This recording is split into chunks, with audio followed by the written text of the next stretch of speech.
Well, hello everybody. Good evening. I don't know what that was. Hello y'all on YouTube. It's Rob with Rob's Nerdy Knives. Welcome to the live stream. It's been a crazy day, and I'm glad you're all here. I'm surprised I'm here, honestly. Everything's been kind of hectic today and a little crazy, so we made it. We're here, so I guess that's a win. Tonight is a big giveaway.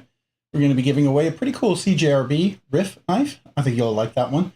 Gave it to a really good friend of mine, same knife, and I think it's a great knife. So if nobody wants to win it, I will be happy to keep it in my car, but I thought I'd get something cool that everybody would enjoy. So how is everybody? Let me get the chat going here because I didn't even have my docs here. Let's see here, chat. There we are. All right. Let's see. How is everybody? All right. So we got Just Nate. Welcome, Just Nate, channel member. Appreciate you, Just Nate. Thank you. Colby Venable, welcome. Hello. Tyler Williams, welcome this evening. Appreciate you, channel member. Thank you for being here. Ground Fog, welcome. Appreciate you being here this evening. Thank you so much. Level on up. Level on up. I always want to say level one up. Have you noticed that every single time you've entered for months now? I keep wanting to add an E in there. I'm sorry about that. But welcome. Appreciate you being here tonight. Thank you for being a channel member. Let's see who else. Marco. Hey, Marco, welcome. Appreciate you being here this evening. Thank you so much. Jay. Oh, and let's see if I can pronounce that. I like to be challenged. Korskaden. Jay Korskaden, welcome. Appreciate you being here this evening. Evening to you. Broke as Knives, welcome. Appreciate you being here this evening. Thanks for joining the live stream. Josh, appreciate you being here. Hello, sir, to you.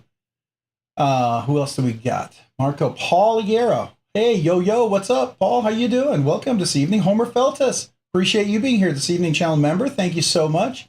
What up with you? Hopefully you're doing well this evening. All right, we got a pretty good little start off here. 14, 15 people so far, what I'm counting. All right. So, I guess this is the I don't know, eye candy, whatever you want to call it, based on this week and things that are going on. So, how's everybody's week been? Mine has been a little busy. Today was busy. My coworker was out and I had to handle a whole bunch of payroll. We do a really large payroll, about 20,000 people. So I had to help IT assist with that and do some reporting and analysis and run some reports, which one I ran and I forgot to send it. Oh, well, I'll have to do that late tonight. But the joys of IT. So, yeah, so how's everybody been? My voice is a little hoarse if you didn't notice. I was at a couple of football games, my sons, and then the local high school, and my son's on JV right now. And then the varsity, we went there, and then I went to another college game. Somebody gave us tickets again. That was really cool. So we got the chance to see Baylor. The game I would have loved to have gone to see is Baylor against Texas. That'd have been fun. But, you know, those tickets are really expensive, so oh well. All right, so how has everybody week been? I mean, weekend, what'd y'all do this weekend? Anybody have any fun stuff to do? I saw Tri-State, I'm so jealous. He was up at, what is it, the Maker's Mark or whatever it is, or Maker's Syndicate or something like that, I think it is, or something like that. And he got a Roosevelt. Man, that's one of those grail knives for me. Definitely would love to get a Roosevelt at some point. Froggy52, Froggin52, welcome. Appreciate you being here this evening. Thank you so much for joining. Do appreciate you being on the live stream this evening. All right. So it's been an interesting week, that's for sure. Definitely been an interesting week. I don't know about you guys. Anything exciting? Did anybody go to the Maker's Syndicate or Maker's Mark or whatever, that knife show? Was anybody up there near, I think it's Minneapolis? Did anybody get a chance to go? Hey, Nuka Knives, welcome. Appreciate you being here this evening. Welcome to the live stream. What's up? Yeah, that looked really cool. The Maker's, am I saying it right? Maker's Syndicate, Maker's Mark. I gotta look that up. Probably not even saying it correctly. By the way, I did update the link, so the giveaway video is in the description. If you joined a little bit early, I did it around 6:59. So 1 minute before we went live, I updated the link for the giveaway. The entry is in the description. If you guys know how it works, jump right on in. For anybody that's new, I will explain it if you want. but we will be giving away a cool knife tonight.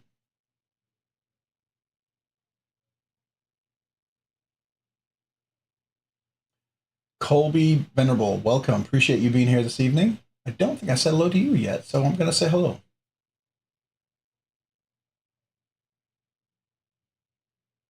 James Dean, welcome. Appreciate you being here this evening. Welcome to the live stream.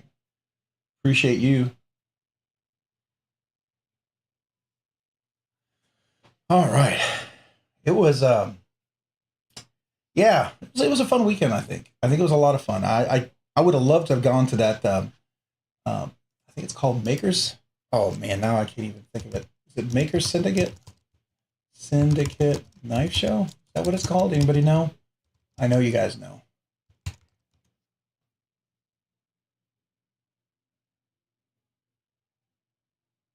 We got somebody brand new. Let's see here. Did we not say hello?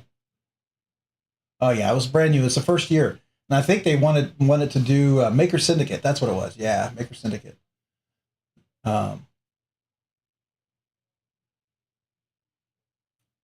Where was I know somebody had a link for it somewhere. Oh, the Oz Machine. Yeah, that's right. He had a link there for that, so that was cool. Yeah, it was on the Oz Machine, I believe, where you can get the Roosevelt. This is the, I know,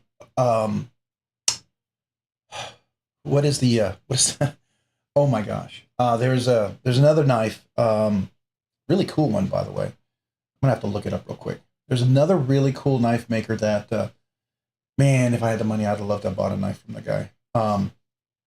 He has some fantastic knives. I'm going to it right now. I'm trying to stall as I get over there, right? It's not stalling really well, but oh yeah, Holt Blade Works. Has anyone ever handled a Holt Blade Works knife? Man, you know, I've been eyeing that for a while, and then of course, you know, you got Metal Complex talking about it, and that means it's going to be impossible to get now. So, oh well, there was my chance, I guess.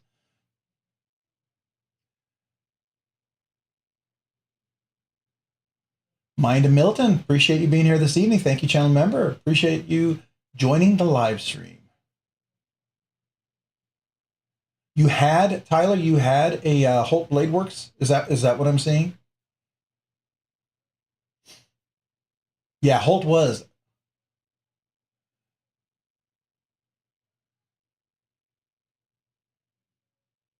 You did purchase your very first Holt today. Oh man. Oh, I'm jealous. I hear just nothing but good things about that. Yeah, I actually had a chance to. I actually reached out to me and asked if I wanted to buy one, and because I've been talking to him for a while, and I couldn't afford it.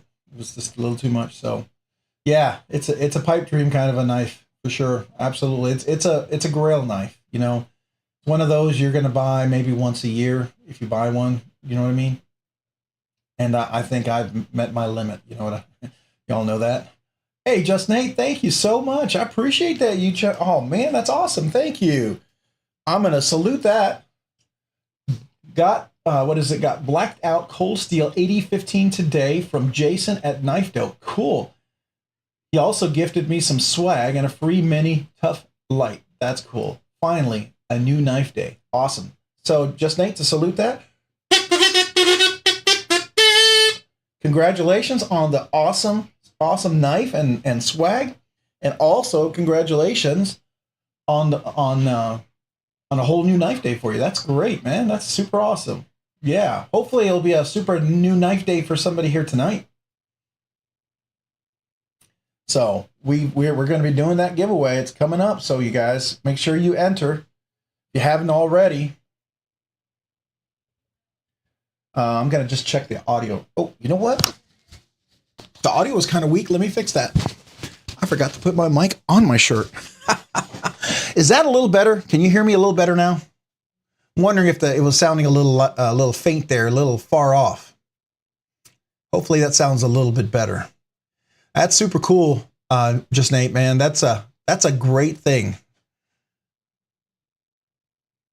All right, I appreciate that. Yeah, it's funny what happens when you forget to put the mic on your actual shirt where it's supposed to go, so you can actually hear me talk. Yeah, so I'm a level on up. I'm incredibly jealous. It'll be something maybe I can look into maybe in a year or so down the road, just like the Roosevelt. Those are all grail knives for me. They will definitely be the next ones that I seriously look at. If I were to consider a knife, two knives that I would probably really would love to acquire next, it would have to be the Holt Blade Works one. Absolutely. And I think the Roosevelt. Those are the two that I've really been interested in. I used to be really interested in the FSB or FSD, I think it is. The mini FSD from Brown Knives. I think it's really cool. Just not quite not quite as interested anymore. You know what I mean?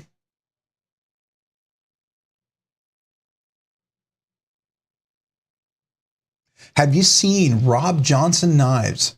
No, I have not. I have not, Paul. Let's take a look. Let me see if I can find that. That's cool.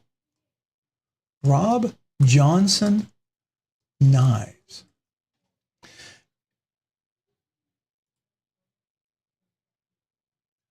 Okay, I see what you're saying. That is definitely a beautiful aesthetic. Oh my, look at this. Look at this. Wow. Okay. That's pretty cool. Wow. Okay, I'm digging that. Wow. Okay, I see what you're saying. Yeah, I hear Rosies are amazing, you know, absolutely amazing. Maybe someday, I'll have to start saving up for that, right? Have to get the funds for that. Have to cut back a little bit and save up and maybe sell a few, but definitely two of those knives I would like to acquire. But now you got me interested in this Rob Johnson. I haven't heard much about him. I would very much like to, I guess, see a little bit more about him. Those are pretty cool looking. Let's see here. What do we got? We got knives, outdoor, folding knives. Let's look at the folding knives. What do we got? Okay, the cypress deposit. We got the juniper deposit, and we got a cedar deposit. Let's look at the cedar one here. Since that's the add to a cart. Only 550. I bet it's USA made, I assume. Let's take a look. This has got to be USA made. Let's look. Dama steel. Oh, RWL. Whoa. Cryogenically treated 63 HRC Dama steel RW34 stainless steel. So is it either Dama steel or, so you have a clean, or I don't see what the difference is. Oh, the milling. Okay, I got you. All right. So, and this is RWL. Yeah, that's kind of cool. It's definitely cool. Has anyone handled one of these?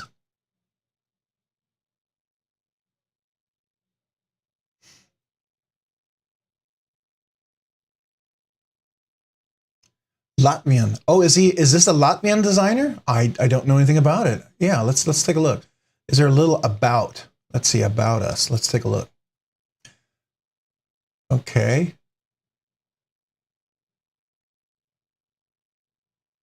Northern Europe, Latvia. Okay, very cool. He's got a nice family picture too. Looks like a nice guy. That's cool. Man, some of those people over there make some crazy good knives, don't they?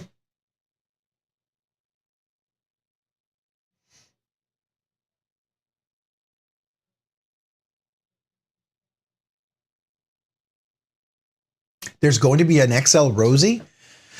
So how big is a Rosie actually? I thought, oh, it was here just a second ago. Let me save that link. See if I can duplicate. Duplicate. All right, so let's go back to this one. Let's go back. I'm going to go back to the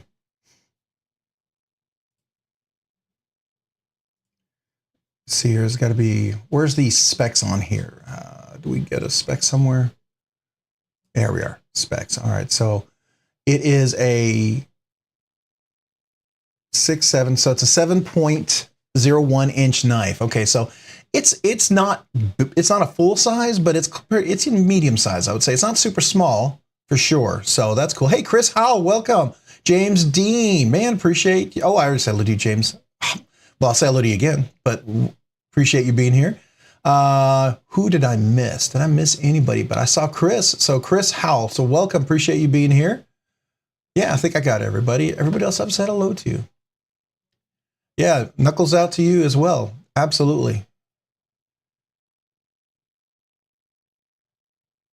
Find Paul, gonna check some of Rob Johnson's out. That's cool, nice. Yeah, definitely. Rosie's about the same size as the F5.5. Okay, I like the F5.5. That's pretty nice. The XL that Pocket Priority showed on Instagram had a step milled blade and it looked amazeballs. Yeah, okay. So that was Pocket Priorities. Okay. Let's see if we can find him. I'm pretty sure I follow Pocket Priorities. If I don't, I know I follow him, I think on, doesn't he have, I'm pretty sure I follow him on YouTube. So Pocket Priorities. Here we are. I don't follow him. What? Man, I'll fix that right there. All right, so is this the one right here you're talking about? Oh. Okay. All right, well, that's a whole, that's out of my range. I can already tell you that step mill pattern, that stuff, that's like Hogwarts blades, man. We're talking $1,200 to $1,500 in a knife, but very cool. Absolutely very cool. Probably completely out of my range, but very, very, very cool. I like that. Wow. That's pretty amazing. All right, Byron Kennedy, welcome. Appreciate you being here this evening on the live stream. Thanks so much for joining. It is a giveaway tonight, by the way, guys, so make sure you go into the description. I did put the link in there. If you joined before 7, you may not see the description yet, so you might have to refresh the page.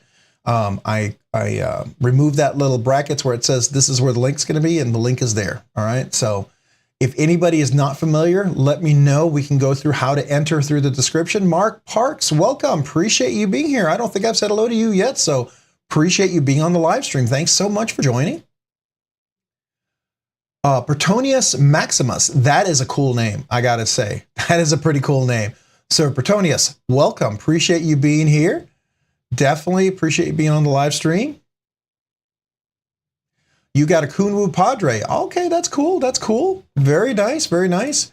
Yeah, we were checking out a couple of fancy knives. Somebody went to, let's go back here, to Maker's Syndicate, which was really cool. And I know Tri-State was there, and he was able to get himself a Rosie, which super jealous. One of those knives I would love to get one of these days. Can't say that I can't say that I'm lacking in knives, okay? They're just a few knives that I would love to get. So how about that? All right, there's Just Nate. Yeah, everybody click on Just Nate's link for his YouTube channel. If you haven't already had a chance to, go ahead and go there and subscribe.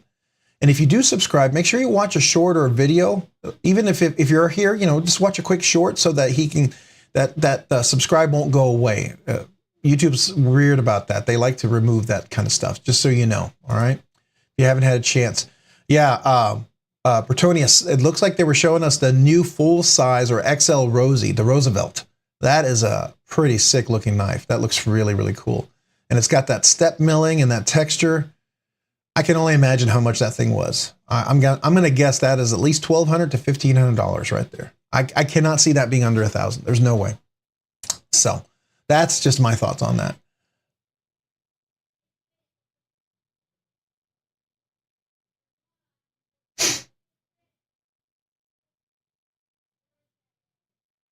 Oh, the LMAX Nightshade is in stock. Okay, yeah, Mark, let's go take a look at that. That's at, where'd you say, Knife Center. Okay, Knife Center. So let's go to knife stores. Knife Center. Here we are. You're saying it's the Nightshades? All right, so we'll just go take a look real quick. Nightshades. Oops. Did I spell that wrong, or did it correct me? Probably corrected me. Let's do that again. Nightshades.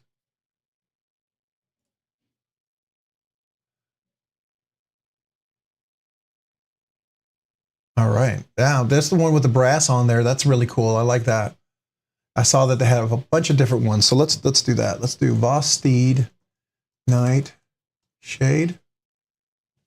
See if that I think I put an S at the end. All right, so that's the budget one, which is still a great price. And then you have the LMAX one. There's two of them here.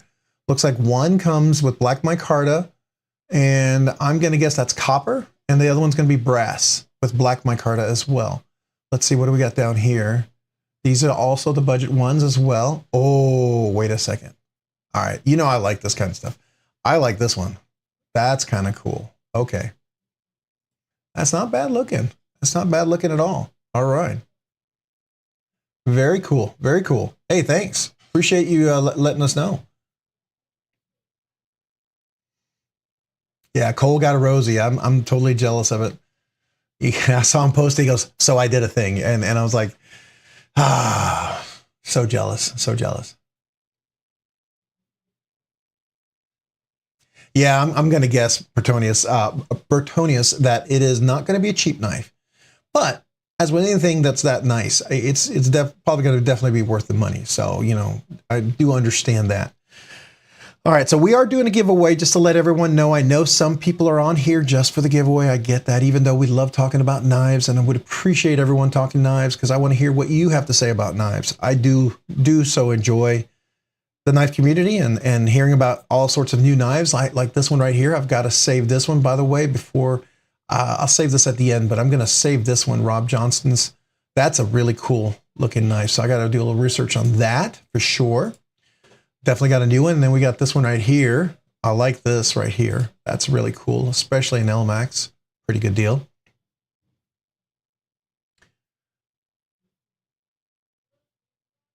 You're working tonight, Bro Gas Knives? I totally understand. If you haven't entered yet, hey, Ace King, welcome.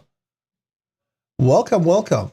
Has anyone seen the Knowles Knives Voodoo? Hey, Ace King, guess what? I actually did a review on that and an unboxing because one of the awesome channel members let me borrow one and had a chance to try it out. It's a fantastic knife. Matter of fact, I did notice it had a little bit of pivot rock, and I knew it would be fixed easily with some Skiff washers, and I suggested that to the subscriber who allowed me to borrow it. He put them in there, and he said it's awesome.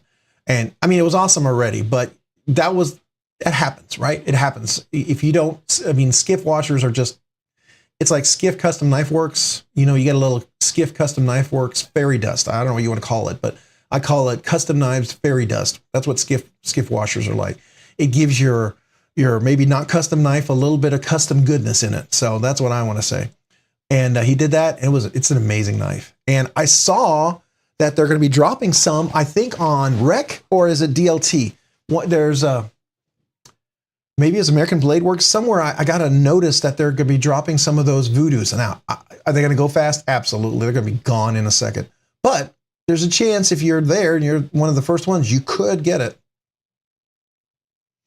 It's a really good knife. Have you had a chance? Ace, did you get one of those, or is that one you're looking to acquire?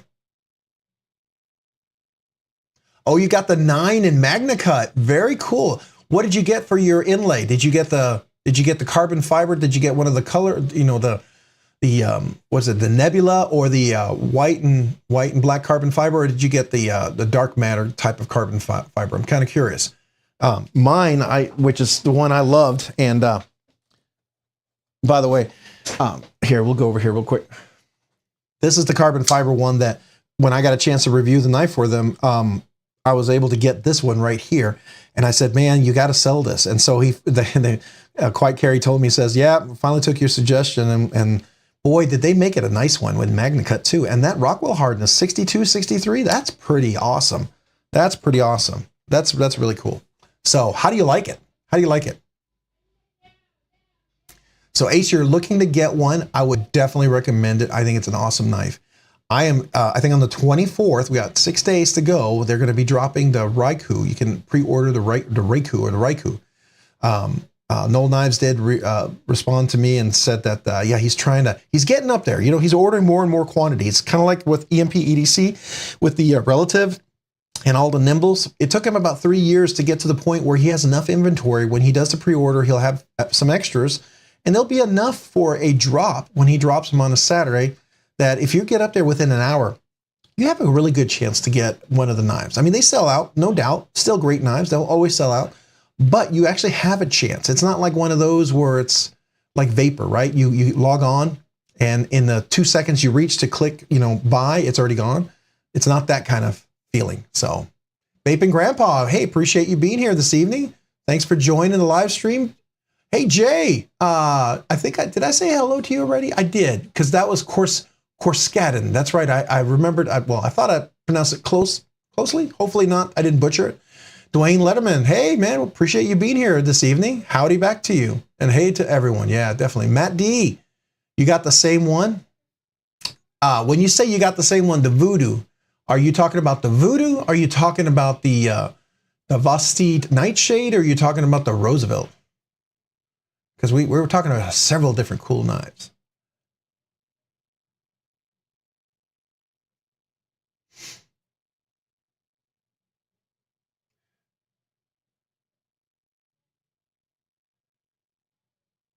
The Sandrin Knives has just dropped an additional knives in their 72 HRC polyhedral tungsten carbide on Sunday. Now, where'd they drop that at, Byron?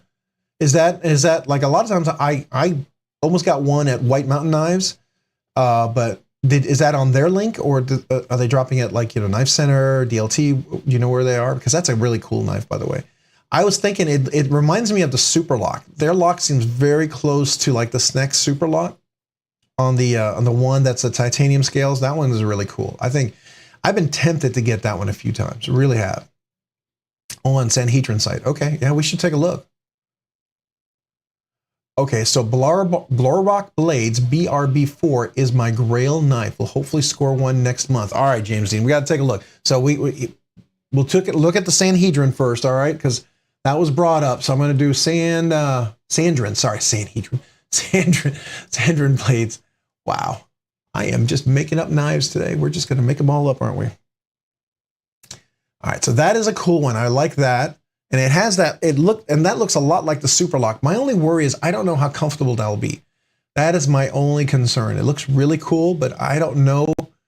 But if I was going to do it, man, this zirconium is so cool. That's really cool. I think that's not a bad looking knife. Is that a fixed blade? What? I didn't know they made fixed blades. Oh, it's a limited. Okay, 1 of 3. Yeah, it's one of those super special. It probably makes the Roosevelt XL look pretty cheap, I bet.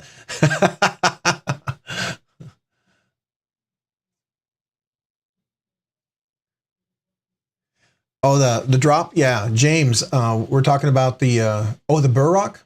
You said, what? Are we... Now we're talking about, we talk about the QC9. Quiet Carry 9 is awesome. And MagnaCut, I think that's super awesome. Great buy and a great knife. Then we talked about the Voodoo. They're going to have a drop of that. And I think some people are looking to get that one. And then we talked about the Sanhedrin. And the one you're talking about is the Monza? And then I think we want to take a look at, and I might have gone too far already, where'd it go? Did I go too far? Where's that cool knife you were talking about? Oh, there it is. Blaurock. All right, so let me see if I can spell that. That's going to be a challenge here. BLAUROCK Blades. Let's take a look at that. All right, I'm getting ready to be blown away. All right. Okay. Well, do they have any knives available? Let's see. Oh, that's cool. Here's a full dressed one. Look at that. Wow. That's impressive. Yeah, that's really cool. Now, this is more my cup of tea right here, I think. I like that kind of look. It looks like it's a thin handle or small handle, but I bet it's got some substance to it. I bet it's got a little girth to it, right? So let's see. Do we have some specs on this? 216.5 millimeters. So let's go ahead and convert that real quick. Those of you guys who know what that is, we're going to divide that by 2.54. So that equals 8.5 inches. That's a pretty robust blade, right? Oh, thickness is 3.4 millimeters. Well, is that the blade thickness or is that the... Yeah, so 0.11 0.133, 133 thousandths of an inch. Okay, so it's a pretty, not a super thick blade, but definitely got some robustness to it. I don't know how thick the handle is. Definitely looks cool. I love the milling everywhere. That's really nice. So is that the one that you're looking at? Is this one right here, the BRB XL? I think that's what you were saying. Let me see. We're gonna scroll up here real quick so I can see your comment. Where'd it go? Where'd it go? BRB. There it is. Yeah, the BRB 4. So is it the XL or just is there a smaller version that's not an XL? Let's see. Let me see if there's a smaller version. There's another page I didn't go to. Okay, that's a fixed blade. So is there like a BRB 4 that's coming out that's not necessarily, it's not listed here yet? Is that what we're talking about? Maybe we need to go to the Instagram page and take a look. Let's see, do they have a link to their, there it goes. Let's take a look. Let's see if the BRB 4 is there.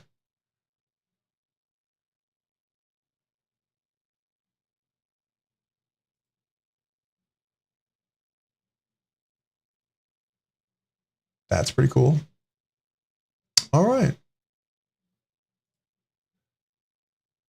That, oh, okay. I was going to say that looks like a Rosie, and it is a Rosie right next to a BRB 4. Okay, there we go. Very cool.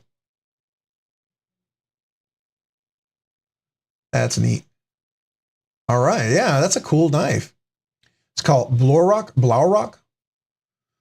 Almost sounds like it's Scottish or something, right? All right, let's see here. Did we have anybody else join? So we're going to be doing the giveaway. It is about 7:35, so we're getting close to where we're going to start doing the giveaway. So if you haven't already entered, guys, make sure you go into the description. There's a link in there. Click on that description. Go to the video. That's the entry video. Go there and leave a comment. 1 entry per person. You got to be present to win.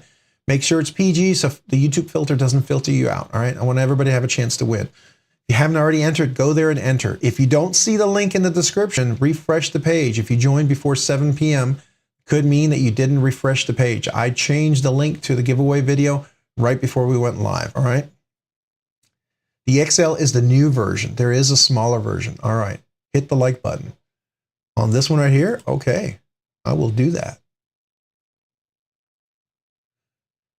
But hit the like button if you get a chance to. Yeah, hit the like button on my videos too. I would appreciate that on the live stream. That would be, thank you. Get a chance to do that. Hey, Cheeto Burrito. What? Is that Cheeto Bandito? Now Cheeto Burrito. All right, well, welcome. How are you doing this evening? So what do we go by just Cheeto Burrito, Cheeto Bandito? What? I want to make sure I go by what you prefer to be called. So let me know.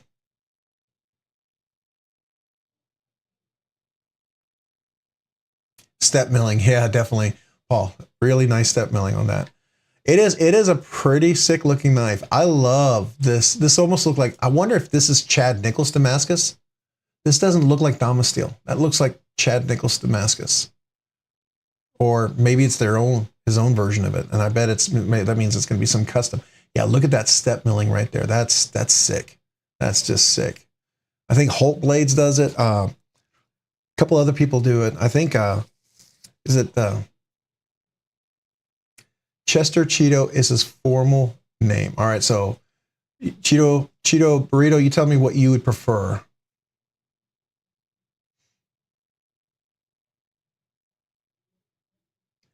All right, so yeah. So I'll show real quick if you'd like. Let's take a look and see what the giveaway is tonight. Y'all want to see that? Let me move some of the stuff out of the way here. I'm going to move the calculator out of the way. I'll put a couple of these knives over here. There's a reason why I have a bunch of the Wii's out. We'll talk about that later.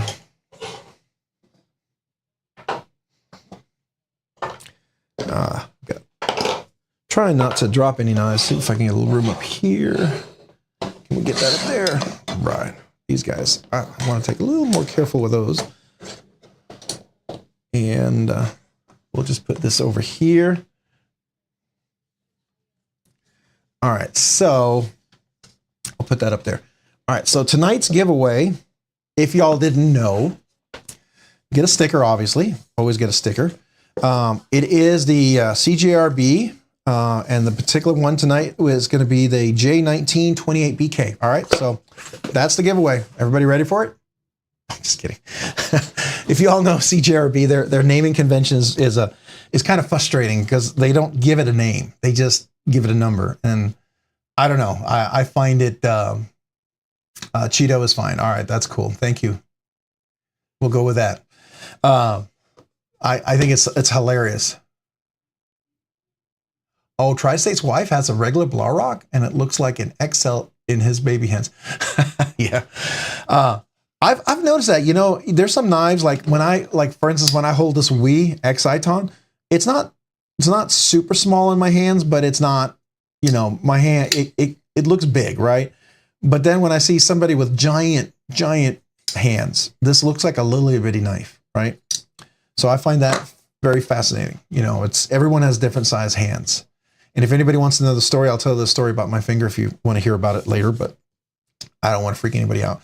Just doing fun stuff. All right, so here we go. This is the CJRB what did I say it was?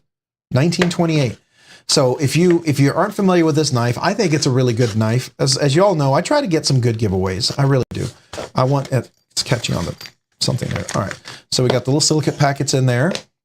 This is the Riff. It's called a CJRB Riff. And I think it's a great, if you're going to get a button lock and you want a robust button lock, so anybody who doesn't like really small knives, this might be something of interest to you, right? This is the Riff. And it's got multiple deployments. G10, the G10's got some texture. I don't know if you can see that. Let's zoom in a little bit here. I don't know if you can see that. Let me get the zoom going. Come on now. Make sure we zoom in here a little bit. Come on, there we go. All right, you see that? It's got some nice texture on there. I think that's really cool. Make sure you can see that. All right, so I think that's really nice. Deep pocket carry clip. It's a flipper. Beautiful. I don't even, maybe technically it's a clip point, I think. Yeah, technically it's a clip point. Beautiful fuller, very functional fuller, very usable fuller with a really nice deployment. And that button lock engages really well. So I don't know if you can see that, but the engagement on the button lock is pretty solid in there. I would say it's a good 25%, maybe 40%, man, maybe 30%, 35%. It's engaged. No blade rock, no shake or anything like that. And it's a solid knife. You get a full hand on there. Really, really good grip. And it's ARRP M9 blade steel, which is that artisan cutlery powdered steel. Pretty robust blade, nice jimping on the top there, really works well. It's got a nice flat grind to it, nice sharp edge. You can see that, really nice. And it is reversible pocket carry clip, so lefties rejoice. It will go on both sides, no problem, right? So cool little knife. I think for a button lock, if you wanted something that you could heavy use, and you know, I would say heavy use a button lock with caution, right? I wouldn't go whacking logs and cutting branches with a button lock. I would use a, you know, shark lock or scorpion lock or back lock or even a frame lock before that. But personally, I'd recommend a fixed blade or an axe, right? Use the right tool for the job. But if you're in a pinch, I think this is going to be a pretty robust button lock. What do y'all think about that one? I think it's nice. It's a pretty good size. You can see that too. Here, let's take a look at that. So we're looking at a knife that's over 8 inches, right? So 1, 2, 3, 4, 5, 6, 7, 8. If you didn't know, these are all 1-inch squares. So this is about 8, I would say 8 and 1/8, maybe 8 and quarter. That's not a quarter. 1/8 and yeah, 8 inches, 8 and 1/8 inches. So it's a pretty, you know, I would say consider anything at 8 inches is full size. So for some people it's not. I get it. For others, that's pretty big. So, you know, nice knife. I think. I definitely think it's a cool win. So that's the giveaway tonight. Obviously, you get a sticker. So I'll appreciate you guys for being here. So that's the giveaway. If you haven't entered, and if you don't know how to enter, has anyone not entered yet? Oh, we got somebody that just joined. Let's see here. Just enter. Yeah, Aberdeen Blades. Welcome, Aberdeen Blades. Appreciate you joining the live stream. Thanks for joining. Thanks for being here. Really do appreciate you. I mean, I think this is going to be one of those knives you can put in your car I think it's a nice knife to carry, period, right? But I think it's if you're not a button lock, or if if this is not fancy enough for you, it's absolutely a great use knife for the car, because that's what I would do with it. Absolutely bring it into the car and have that, because I like to have an extra knife in each of the cars, right? It's a good thing to have just in case.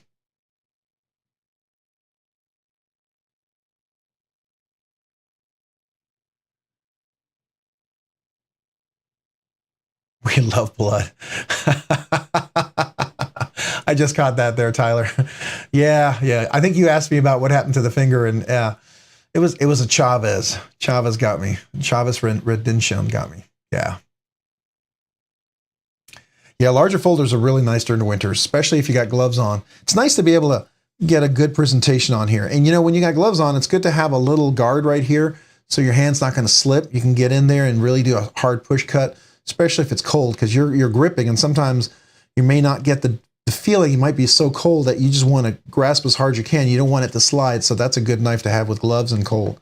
Yeah, I definitely agree with that. Ginger Fisher 75, appreciate you being here. Welcome to the live stream.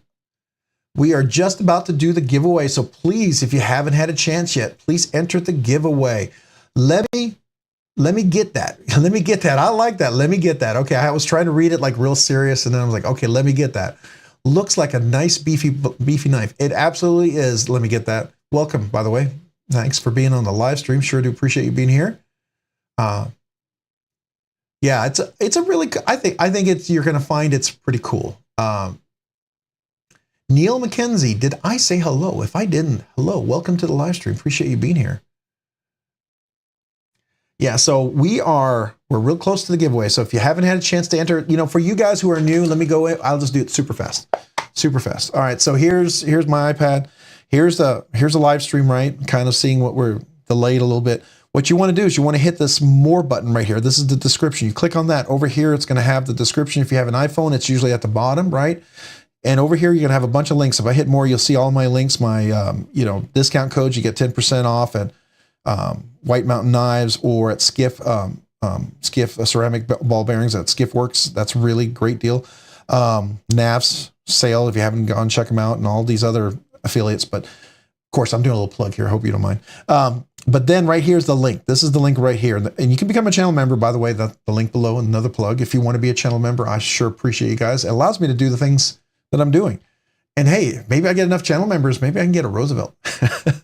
You can go toward the Roosevelt Fund. How about that? Or the, what is it? The Rob Johnson's? Am I saying that? Rob Johnson's knife? Yeah. Or the Oz? Yeah. So anyways, but here we go. This is the link. You click on that. It's going to open up the giveaway video. It's going to play a little ad. Channel's monetized, so I appreciate you bearing through, at least watching the beginning of the ad and then skipping. You can skip it after it's gone through, right? That helps the channel. Actually, I'll tell you, all the ad revenues pays for all the giveaways. It pays for most of all the giveaways. It doesn't cover everything, but it covers a majority of the giveaways. And I'm very appreciative for you guys, for all those people who donate, people who are members, and those who watch the videos. That helps pay for that. So, and I'm glad to use that money towards something that you guys can enjoy. So here's the video.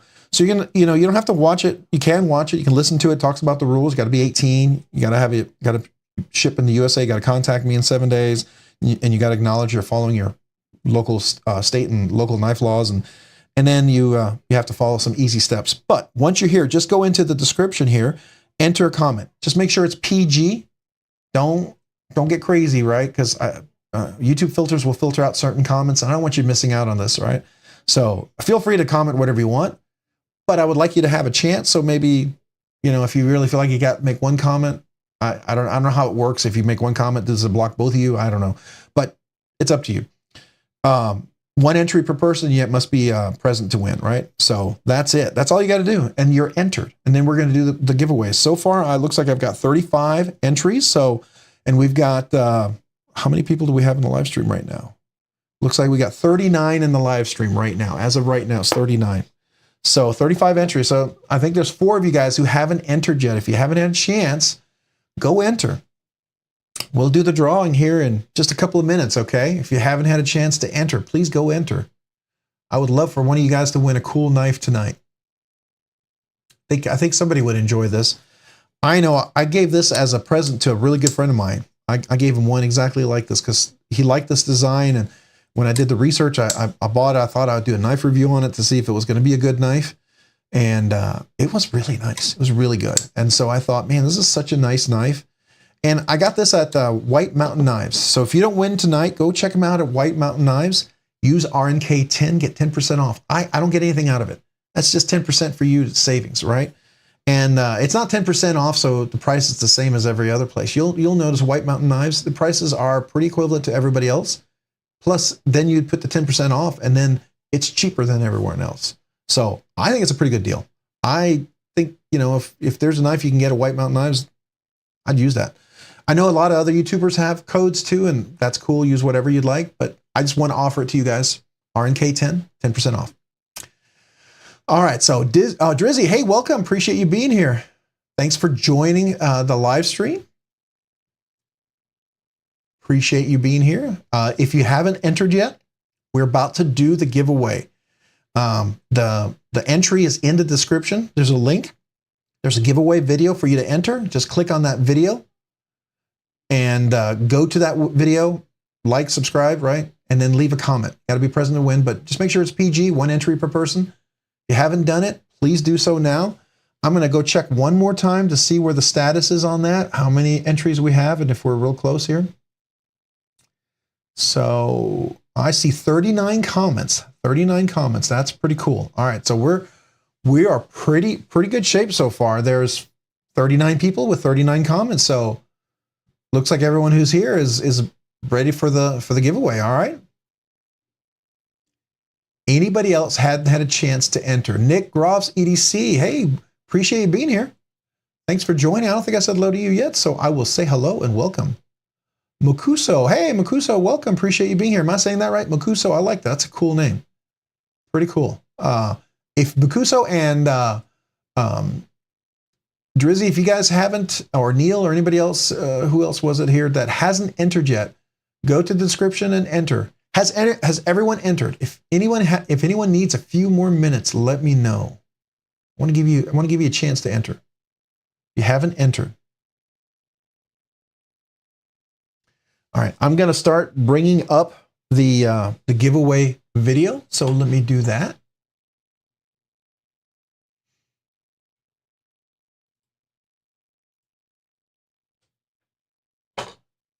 So I don't have quite 500 comments yet. That's the big thing right here. You have to have 500 comments. Why is it acting like that? Size weird.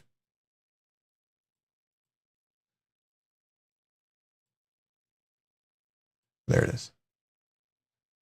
Okay, this is not dropping. Oh, must be an update on a piece of software here. Okay. Let me resize this a little bit.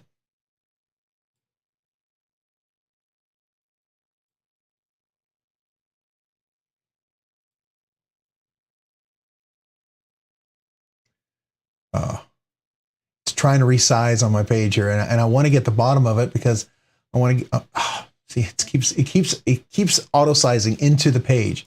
I don't want it to do that, and it keeps doing that for me. All right, there we go. Now I can get to it. I want to close that. All right. The joys of Windows and dual monitors. All right, so this is the giveaway video. I'm going to go back to the YouTube video. Let's see, where are we at? All right, so let's go to the live. I'm going to click on that. So this is the, let's turn that volume off. Oh, all right, so there we go. So this is the live stream, right, that we're on, just so you know, everyone can follow along. This is the live stream. So now I'm going to go ahead and click down here in the description. This is the giveaway video. I want everybody to see that. I'm going to click on that. Here's the giveaway video. I'm going to copy the link for it right here, share, and then we're going to do copy. Everyone see the link? There's the link. And we're going to go over to the YouTube giveaway. I'm going to paste it in here. So there is the link. Everybody see that? We're going to filter out duplicate users. We're going to do a little math down here at the bottom. 8 plus 5 is 13, so we'll do that. All right, one last call. Hey, Darth BMX, welcome. Appreciate you being on the live stream. Thanks for joining. If you haven't had a chance yet to excuse me, if you haven't had a chance yet to enter the giveaway, I'll wait just a second. The giveaway is in the description. If you haven't had a chance to click on that yet, excuse me. Excuse me, I'm gonna have to get a drink here. Sorry, guys. I have been in meetings all day talking. So, if you haven't had a chance to enter the giveaway, please do so right now. It's in the description. It's a giveaway video. I'm going to go check it real quick to see where we're at. See what our count is up to, if anybody else joined. All right, so we only have, well, now we have 38 comments. Did we lose somebody? Did somebody not enter the giveaway? That maybe they weren't interested in the knife? That's cool. That's fine. I understand. If it's not for you, I get it. But anybody else who hasn't entered, it looks like we got 43 here and there's only 38 entries. So if you haven't had a chance to enter yet, click on the description and get a chance. So let me go back over here. Here's the video. I'm going to exit out of here, go back to the other video. This is the actual live stream for anybody who doesn't know. Go ahead and go down here, click on more, click on the link. This brings you to the giveaway video. You can have a little ad that's going to play. I'll actually say Monday, September 18th, 7 p.m. giveaway entry video, right? And then what we're going to do is dismiss. All right, we're going to, down here, you want to enter. There's 38 comments right now. If you haven't had a chance, maybe also hit the like button. I would appreciate it. Thank you very much. And that's it. One entry per person. If you haven't entered yet, go ahead and go enter. All right, no more delay. It's almost 8 o'clock. So let's go ahead and do the drawing. If anybody needs more time, let me know. I am going to go back to the drawing. You saw the video. Here's the link, right? This is the link right here, PH2DM, right? So we're going to go back over here. That's the, am I in the right video? Let me copy that video. That doesn't look like the same video. Let me refresh this page. I want to make sure we have the right video.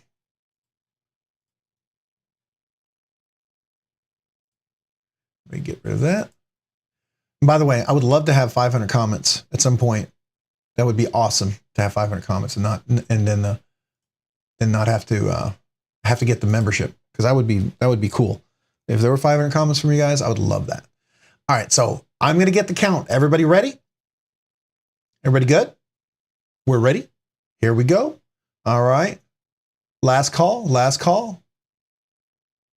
Yeah, just Nate. We'll get there. Slowly but surely. You know, that's the one thing I really appreciate about this channel. You know, we are consistent. And if you guys have been part of this, it's a consistent channel. We grow steadily, and I like that. Steady and you know, forward, and kind of like Bob Ross, like everyone likes to point out. You know, we're going to make a happy little channel. Going to have happy knives. You know, going to have a happy day. So there we go. All right, here we go. 43 comments. All right, so we got 4 more entries. Very good. And all right, so let's go down to the giveaway. I appreciate that level on up. Yeah, it does take a little bit of work. You gotta commit to those videos, and I try to put something out there every day. Some days I try to put 2, especially if the video is a little short. Try to get 2 out there. But I do try to get content out there. I know some knives aren't very popular. I can tell by the views. And some knives are incredibly popular. I can tell by the views. When I get 1,000 views on a video, I can tell that's a knife that's popular. And when I get 50 views on a video that I think a knife is really cool, and I realize, well, there's only 50 of us that may like it, then I realize it's not as popular. That's okay. That's all right. All right, here we go. All right. Good luck, everybody. If there was somebody that hasn't, it's a small channel. We're a small group right now, so I can do this, right? Anybody not enter? Anybody need me to refresh the page and you want to enter? Last call. I'll wait 15 seconds. That should give enough for the delay. Anybody at all? All right. That's 15 seconds. Here we go. Good luck, everybody. Let's go. Tyler Williams is the winner this evening. Congratulations, Tyler. Love all the content as usual. Thank you for the opportunity. Well, you're welcome, Tyler. congratulations on the knife. I think it's going to be a great knife. You can beat the heck out of this knife and have fun with it. So I will let you guys know. Some of you guys are going to drop really fast, but before you do, we're moving in the right direction of the 3K giveaway. I have 3 awesome knives that I'm going to be giving away at that giveaway. 2 of them I already have. They're knives I was going to sell, but I felt like they were going to be great. So I just want to let you guys know they are not going to be, they're not budget knives. All right. They're not, high-end knives, but they are nice knives. And I think people would enjoy them. So I just want to let you know, working toward that. And I got contacted by a new retailer, online retailer, that I might actually be getting some, potentially, maybe working a little deal out where he might send a knife or 2 our way to review and possibly for a giveaway. We'll see. We'll see how that goes. Pretty excited about that. I think that would be really cool. So congratulations, Tyler. Man, that's awesome. All right. So I'm going to go back to the channel here. So Tyler, you know the drill. You know the email address. I'm going to do this just to be consistent for anybody else. Here's the email address, robsnerdyknives@gmail.com. And even if I know you and I've worked with you quite a bit, we'll still go through this. So even those guys who know this part is super easy. I'll send a screenshot. All you got to do is go edit something real quick. That way it's going to edit your comment so I know who you are. And that way, I mean, I know who you are, Tyler, but I'm just saying I'll want to be consistent. As the channel grows, right, we want to make sure that if the channel ever gets big enough, there might be a second Tyler Williams out there who might want to try to take your prize or something, right? We don't want that to happen. So I like to be consistent. So pretty easy. So there you go. Congratulations, Tyler. That's awesome. Pretty nice knife here. I think you're going to enjoy this one. I think it's nice. And if nothing else, I will tell you, it is a great knife to gift. It really is, especially for someone.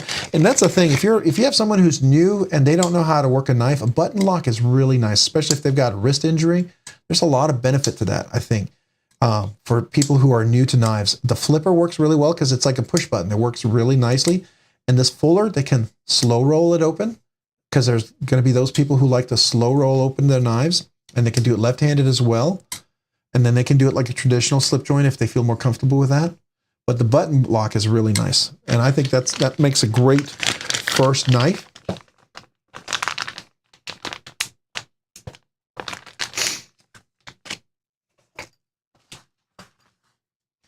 All right, so we're going to go ahead and put that away. And then you know what we're going to do? We're going to talk knives. For those of you guys who are hanging around, we usually get into some little knife chats. And we like to talk about knives, exciting things. I think some people are interested in knowing what happened to my finger. I think I've had a couple of questions about that. Is everyone on here still interested in that? I'm more than happy to tell you what happened. Kind of a dumb thing, but it's one of those things that, it's knife safety, right? It was, I knew better, and I still did it, right? So let's get some of these knives back out. I'm going to go ahead and move these over here. I'm going to move that right there so we can have a little view. Put that over here. There we go. Bring these guys back over here real quick so we can get them in frame. I guess I'll just be up here. So I had a few of my Wii's, and I was telling you there was a reason why I had all these Wii's, right? So we can talk about that here in just a second as well. All right, I'm going to bring that all back over here. That in frame, I want to make sure it's in frame. You guys can see everything.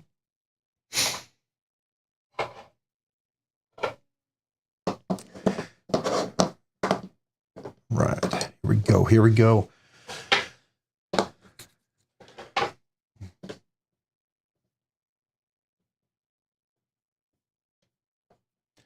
All right, so what is on here?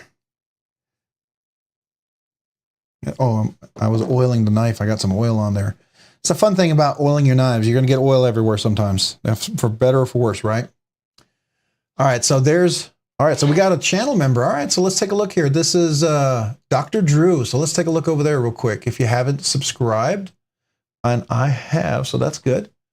If you haven't had a chance to check out Drizzy, Dr. Drew, dude, This is his channel. He's got 93 subscribers. It would be really awesome if 7 of you guys, at least, who haven't subscribed to Dr. Drew, would subscribe tonight. Let's get him over 100 if you can. If anybody is up for the challenge, maybe go check out his video. Make sure when you subscribe, like I have, and just at least watch one of his videos. He's got a cauldron here.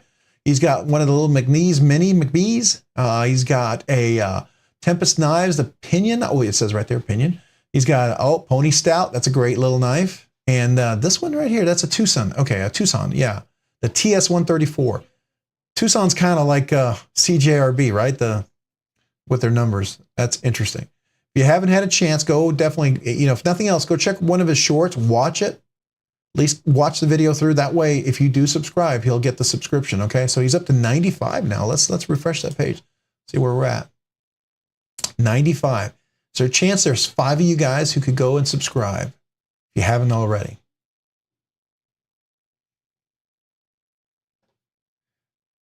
It's 8 in Iowa. Oh, you're talking about 8 p.m.? Okay, yeah. It's Central Standard Time, right?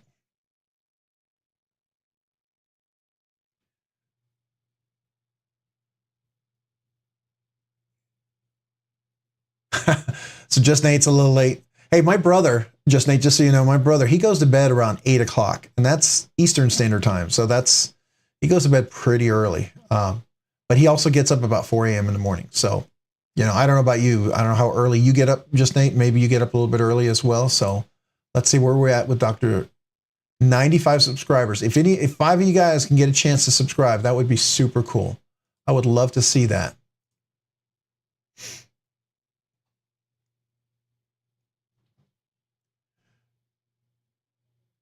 Oh, you didn't know that was you, Dr. Drew? Okay.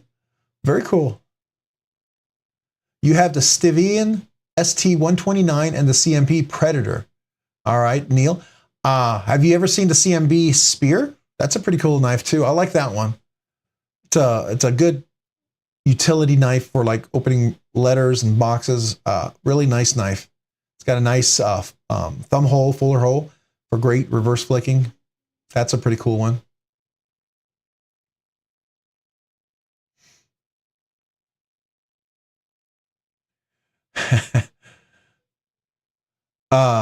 You're up 5 a.m. every day. Oh man. So you're an early riser. I've worked for bosses for the last 15, 20 years.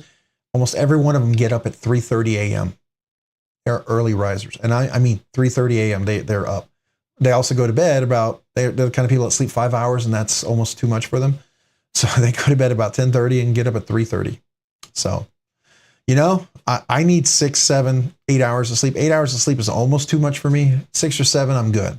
7 is ideal, but it almost pushes it. Once I get 8 or 9, I can't go to sleep the next night. It's really hard.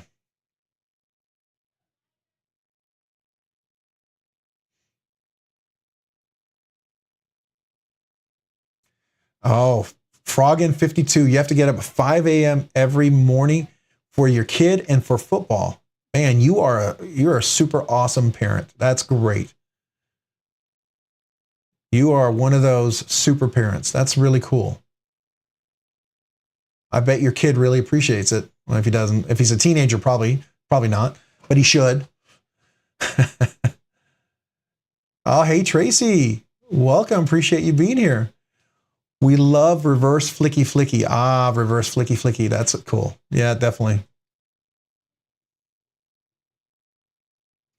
Yeah, get it 6 hours. Yep, up. I hear you. I used to, when I was younger, I could sleep 13 hours. I think last week or a couple weeks ago, one day I slept for like 12 hours. It was weird. I could not sleep the next day, but I was also exhausted. I had been working like crazy and just was really tired.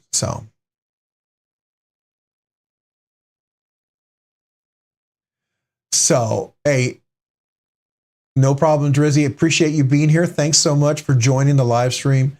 Definitely post some more content. We'll look forward to it. I always enjoy more knife content. It's always fun to see different knife contents, right? You have the ones you go to regularly for some of their content, but sometimes it's, I can subscribe to people. I can go look at their channels, but YouTube algorithm is not always really super helpful in getting to all the videos out there. I have to go hunt sometimes.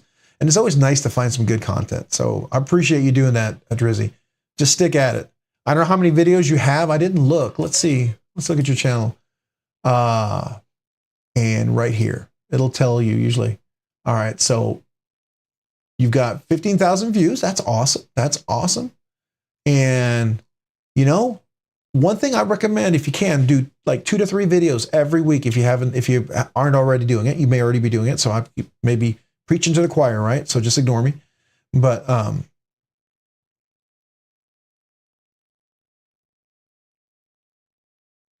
up early every day, can't sleep late. Ah, Danny, I hear you. Problem is, I almost sometimes can't go to sleep though, right?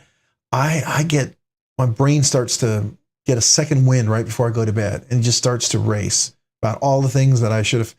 I can't tell you how many IT solutions I've come up with just as I'm about to go to bed, or I'm in the shower. Those are the 2 places where I will schematically draw out a solution in my head and what code I'm going to write or how am I going to architect it, right? So it's weird. You got 2-tone 14C red, black hardware and love it. All right. That's cool. I don't know what a 2-tone 14C red, black hardware is, Neil. I might have missed that conversation, but I thought it was 14C28N or something, maybe a knife. Hey, Milton. Saying hello to... Oh, saying hello to Danny. All right, gotcha. 5th from the right top, is that the Wii? Yes. All right, so somebody asked me about that. Were you the one that was asking about, is that a hyphen? Yes. This one, 5th, this one right here, it is a hyphen. This is all blacked out hyphen. That is a GAF code design. Here, let me zoom in a little bit. Get the zoom over here. Oh, did it not go? Here we go. It is a GAF code design. Can you see that? I'll move this out of the way so we can get a little better zoom on there. And, you know, it's made after the fish designs. And the fun thing about this one is it's just a really great little knife. It works really well, chokes up really nicely. Thumb goes in there really, really well. It's a hollow grind. Beautiful. Do you have one of these or are you looking to get one? I recommend it. It's a lot of fun. And you can easily, middle finger, let me get in there, middle finger flick it. So you get a bonus flick. So I can get my finger in here easily, just reverse flick it like that.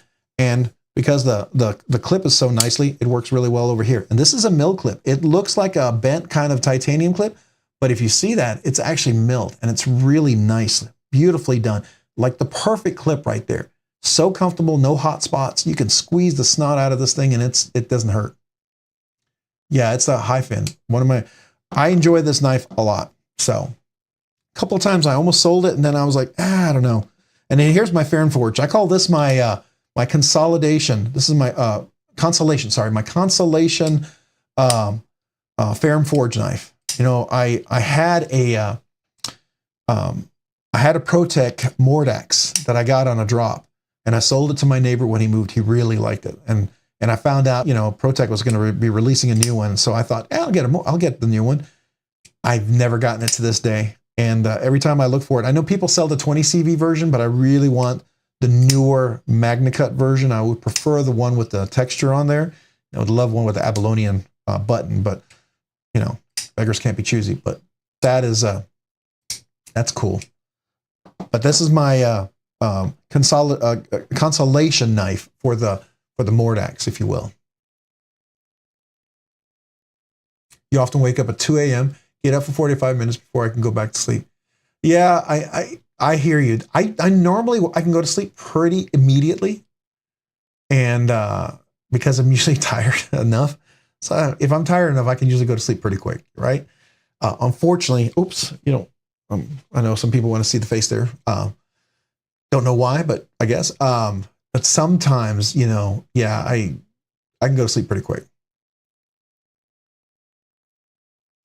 I do get up, you know, nature does call usually around that time.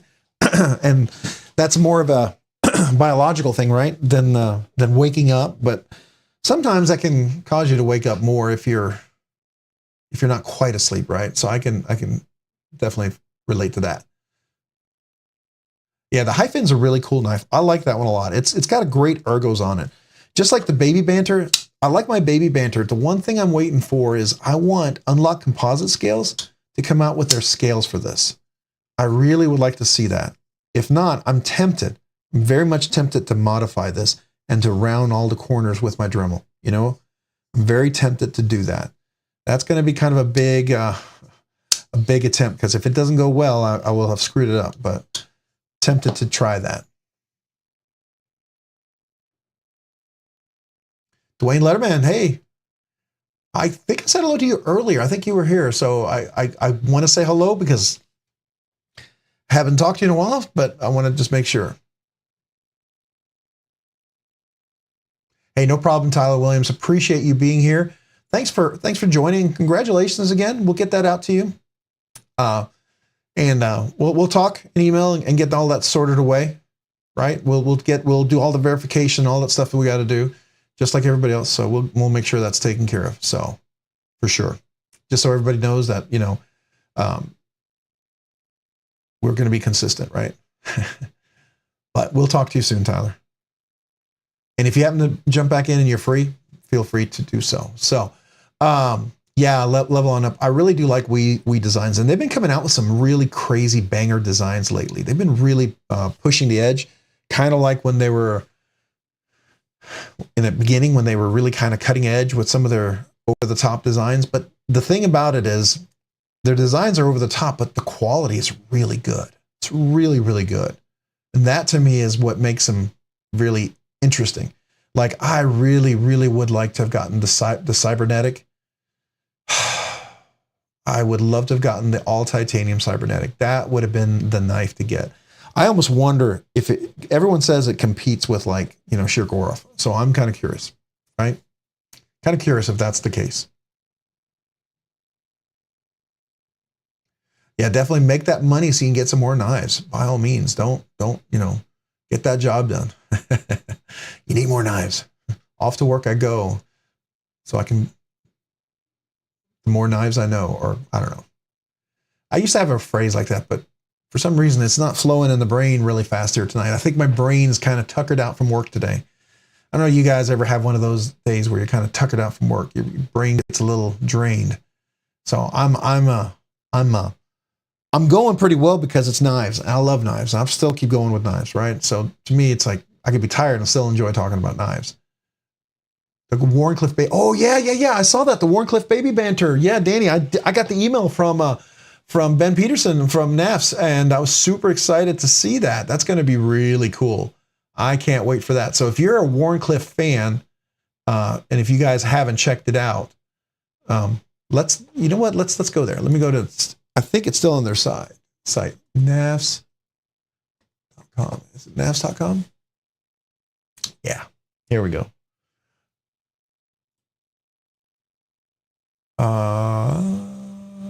It's not here. It's a different link. It's going to be in the release. Yeah. Oh, here it is. Here it is.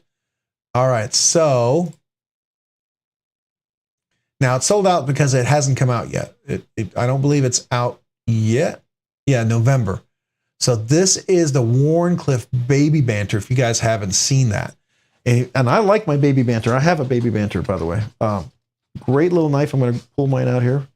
Oh, that's the banter.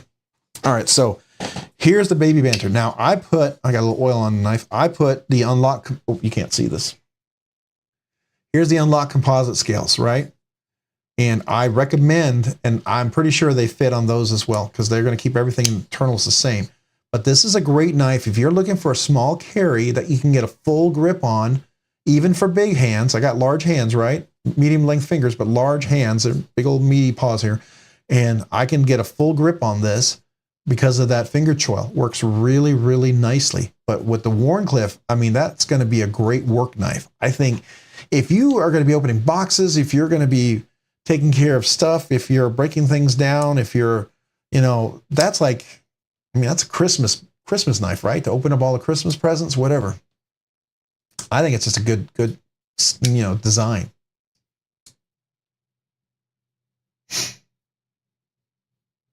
Oh, Danny, you're selling the Wee hyphen. All right. So if somebody's looking for a Wee hyphen, reach out to Danny Sims. All right. definitely go check out Danny Sims. I think, let me double check. I'm going to check real quick. I think we shared your page before. Where are we? We do that. And somebody might already beat me to it.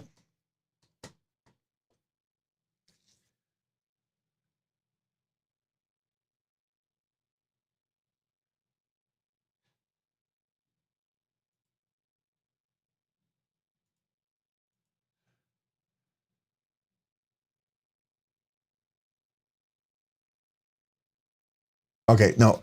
Danny doesn't have a YouTube channel. He just has, but I was going to say, can they reach out to you through YouTube? Is that okay? If they're interested? So there you go. Oh, don't you have an Instagram page? You do. You have an Instagram page. Yes. How about we do that? Let me look for that. Is that okay, Danny, if I share your Instagram page? Would you be cool with that? So that maybe a way for them to reach out to you?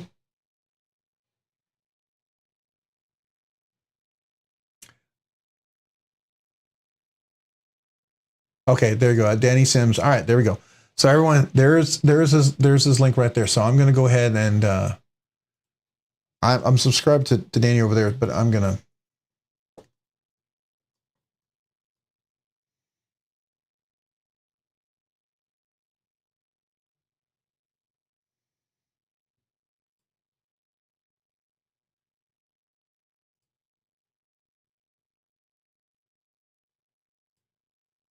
Where is the share? I want to copy the page. Well, you know what? I'll just do it at the top here. How about this? All right, I'm going to go ahead and put this in here.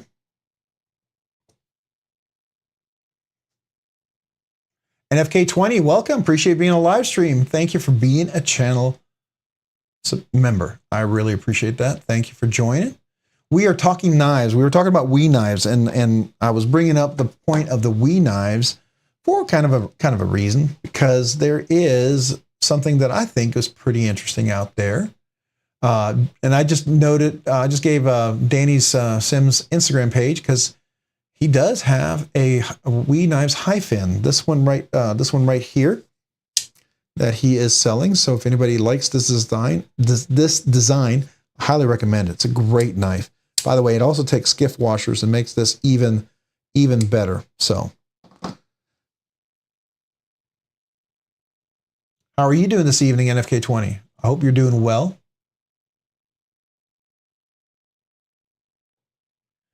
All right, so I was over here, just in case you're curious. This is Danny's Instagram page. Go check him out. You can probably you can message him right there. So do that if you get a chance. I do recommend that. Doing all right, just lonely. Man, I'm sorry, buddy. Are you, yeah, it's tough. You know, you're not, I don't know. I don't have words just to say, you know, we're here. We're here to encourage you. Appreciate you being here. Makes it a more enjoyable evening having everyone here. Oh, we got B for Baron. Hey, B for Baron, welcome. Appreciate you joining the live stream. Thanks for joining tonight. I do appreciate you being on the live stream. Super awesome. Yeah, I appreciate NFK20. I appreciate you and B for Baron, both of you guys, for being here. So that's awesome. Yeah, I was gonna show you something. Let me see if I can find it. Let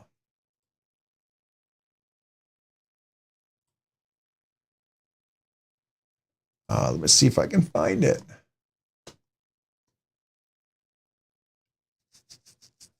Can't quite remember the name of the thing. Oh, that's a cool one, the Magnetron. I like it. It's just really, really big. It's a beefy, big knife, which makes it a little hard sometimes. You know, cool knives like that are pretty awesome, but sometimes if they're a little big, they're tough to carry, right? Okay. Let me see if I can sort that. I hate to go this way because that's so expensive, right? Do 100 per page. So we can do that.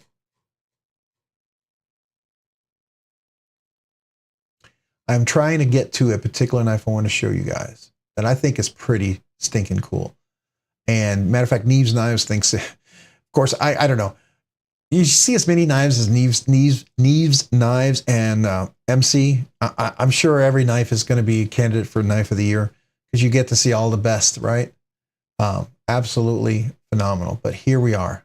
The Nexia. I don't know if I'm pronouncing that correct, but that is a stinking cool knife. Oh, by the way, the Makani. That's a great knife. If you haven't checked that out, love this knife. The action on this is so buttery smooth and such a thin blade. Super great slicer. Fantastic. Fantastic. And they are available. But check this out. What do you think of that? I love the profile of that knife. I don't know. It just, I really dig it.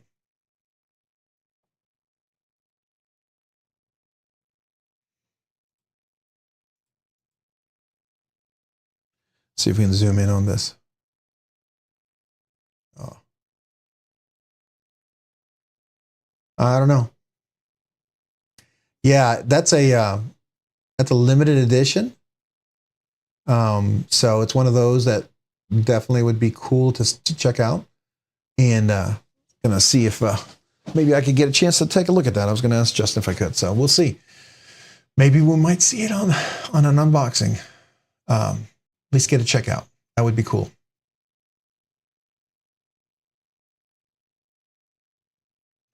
I think the Warncliffe Baby Banter is going to be amazing.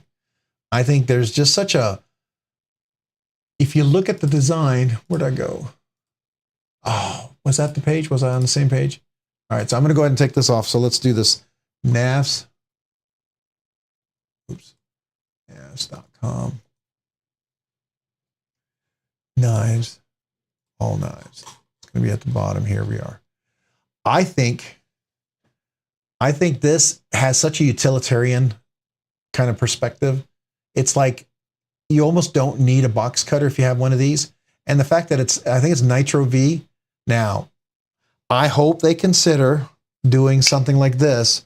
This is S35VN. I got this one in S35VN. This is one of those exclusives, right? And that's obviously a better steel, but that would be, I'm sure all that's coming, just like every other knife.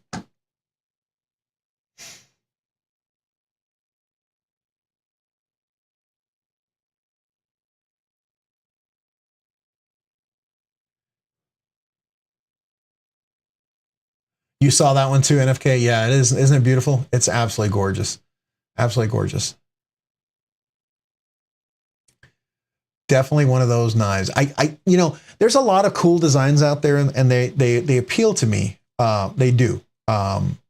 Like this right here, that's a really cool design, but I just kind of dig this blade shape. Trying to zoom in on that. Now, there is it's going to go all the way to the back. Okay, let me go back over here. Let me get the name of this. That way we can zoom in on it. This is the Nexia. Let me copy that. It's just a weird name. It's hard for me to remember the name because it's not one of those names you normally think about, right? All right, here we go. So, like here's one. This is the hand polished satin finish, which is nice. That always adds a little bit, right?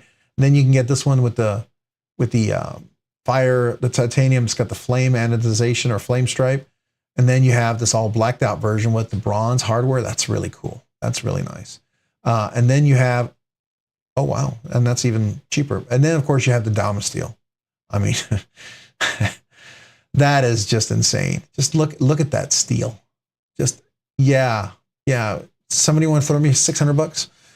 I would get that. I think it's cool. And oh, did you notice? Even the pivot there, it doesn't have the flame anodized, the fire anodized, so it makes this be the showpiece.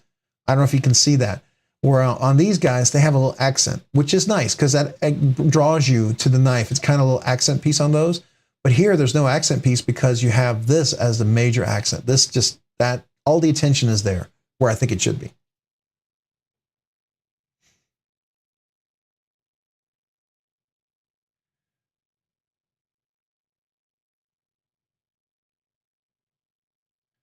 Hey, let me get that. So I like the looks of the EDZ from the Indiana knife guy. Super fidget factor, Vanix blades, but no one is talking about it. Okay, well, let's take a look at that one. That sounds pretty cool. They should make a Warncliffe bug out and call it the worn out. That's pretty. Let me get that. That's pretty brilliant. You should submit that to Benchmade. I mean, come on, that's pretty. That would be neat. And they should explore different knife profiles, because that's a whole market that could open up for them. You just start opening up some of those blade steels, because they don't really explore that, and I feel like that's a missed opportunity on their part.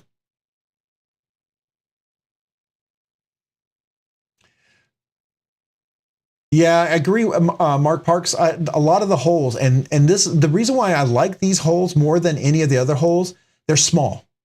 They're not the gigantic, huge speed holes. I have a knife, I forget which one I had. One of them has speed holes on it, but it's not terrible. I mean, for instance, here, it's not even holes, but you do have the little speed holes here. These little three guys here. That to me that's nothing, right? But the big giant speed holes, oh, it's the Vision R. The Vision R has those giant ones. I feel like you could cut a cigar with that one. You know what I mean? It'd be a great thing to trim a cigar if you're gonna smoke a cigar or whatever. You can do that. Kind of like the immunity. Well, it does reduce the weight. Yeah, I mean, it's like milling all the way through. So you're going to reduce weight. That's the idea. It depending on how much you do the milling, it can relieve some of the weight. For some, it's more of an aesthetic, right? What was the one you were talking about? I wanted the EDZ from Indiana Knives. All right, so let's take a look at that one. That's interesting. EDZ Indiana Knives. Make sure I'm saying that correctly or spelling it correctly. Here we are, Indiana. That is an interesting looking one. Definitely Warncliffe. Got a button lock. It looks unique, but it looks like the shape of the handle would be pretty comfortable. It looks like you could really choke up well on there. It definitely has a form factor that's very EDC, very comfort. Looks like very comfortable. No sharp edges, which is really nice. Reverse clip, so it looks like you can go lefty, which is really cool. $299. What's the steel on that? Is it Vanix? Like I said, Vanix Super Clean. What's the heat treat? Did they say what they did? Does it talk about the heat treat? I hope it's like at least 61, 62 or something like that. That's super cool. That is super cool. Yeah, that's definitely unique. I like that. It falls into the realm of unique. It's only got 2 screws on one side. And on this side, it's got 2 screws on that side. That's pretty cool. It looks like a captive pivot. Definitely a button lock. Does anybody had a chance to check this one out? I haven't tried that one, but that one's definitely a unique one. I would imagine this is something like Tri-State, like Cole would really like. He's a Warny fan. I like Warncliffes. I'm not as big fan as he is. I do like him, and I think there's a lot of. I like reverse Tontos. I like Warncliffes when they're more Warncliffes, less sheepsfoot-ish. Is that a word? Sheepsfoot-ish. This one, I know they call this a Warncliffe, right? That's what they're calling it? Is that technically a Warncliffe, or is it modified? What are we calling this? Is it a Warncliffe? Because isn't a Warncliffe almost a reverse Tonto? I don't know. Well, it's flat, so maybe that's where you get the Warncliffe with the curve. But you could sort of call it a modified if it's got a little corner, right? I don't know. Then it's a reverse Tonto modified Warncliffe / sheepsfoot, clip point, drop point, Persian, whatever. I don't know. Just making it up here. There's so many different designs out there.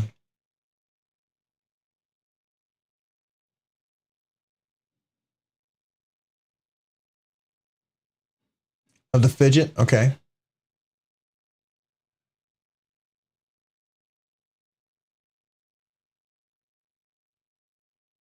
Yeah, the speed holes, yeah, with the division.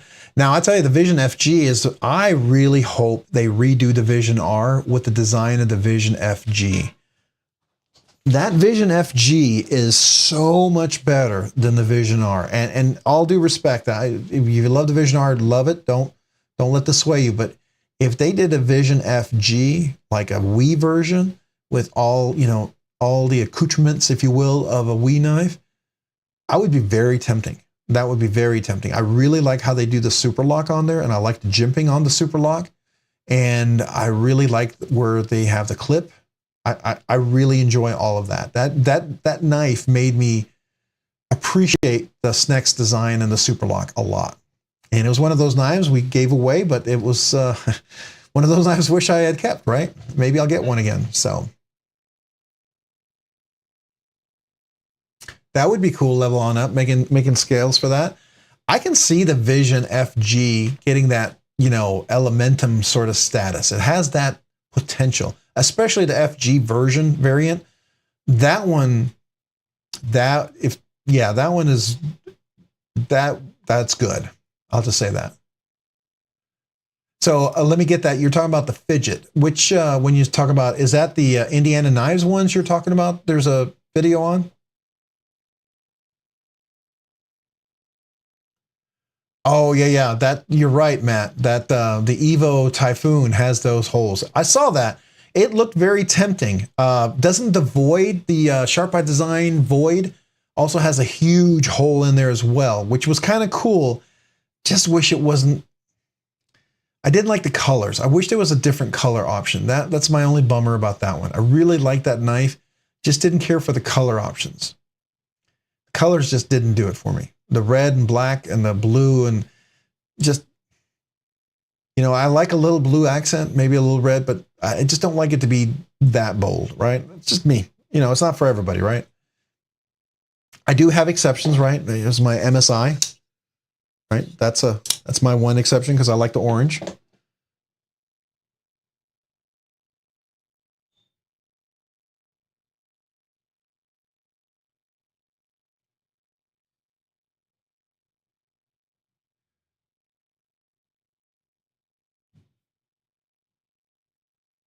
So Warney and Sheepsfoot are your two favorites. I do like I said, so here, this is technically a Warncliffe, right? They call, Olamic Customs calls this a Warncliffe, and it's sort of like a reverse Tonto modified, right? I don't know what you want to call this. And it's got the little, little angle here. So technically it's not the full Warncliffe.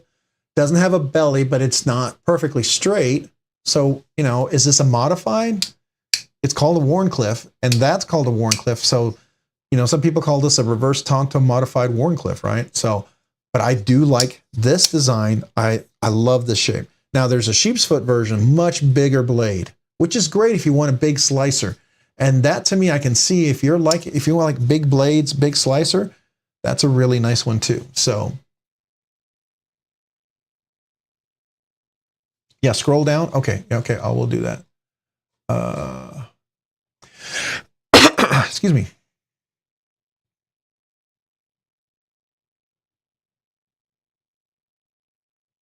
So when you say okay, let me get that. You're saying video of the fidget. Where would I go for the video? What is the fidget? I feel like I missed something here. I feel like I missed something really important. This is the Indiana Knives EDZ Vanix. And so the fidget, you're going to have to help me out. Where would I get that?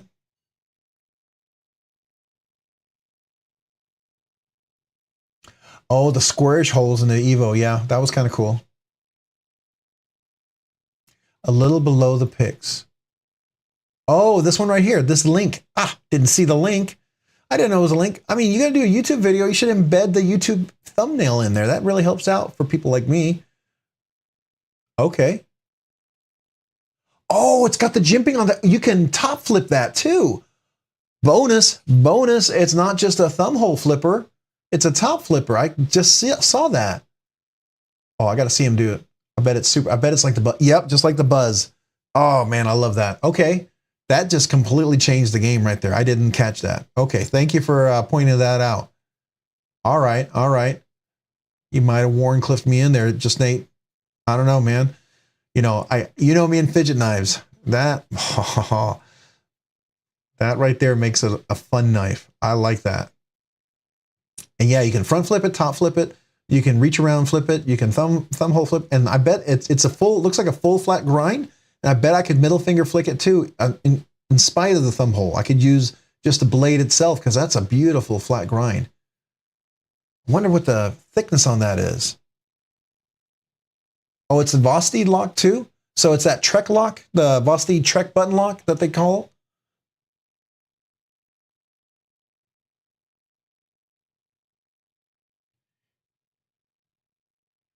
Hate when jimps wrap around.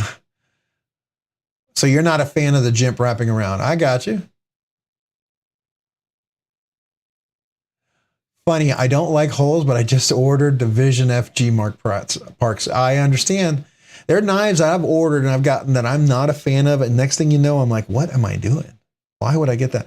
All right, so full disclosure. So here's a Microtech MSI. This is the G10 version. Love this knife. Once you understand how that lock works, this completely changes the knife.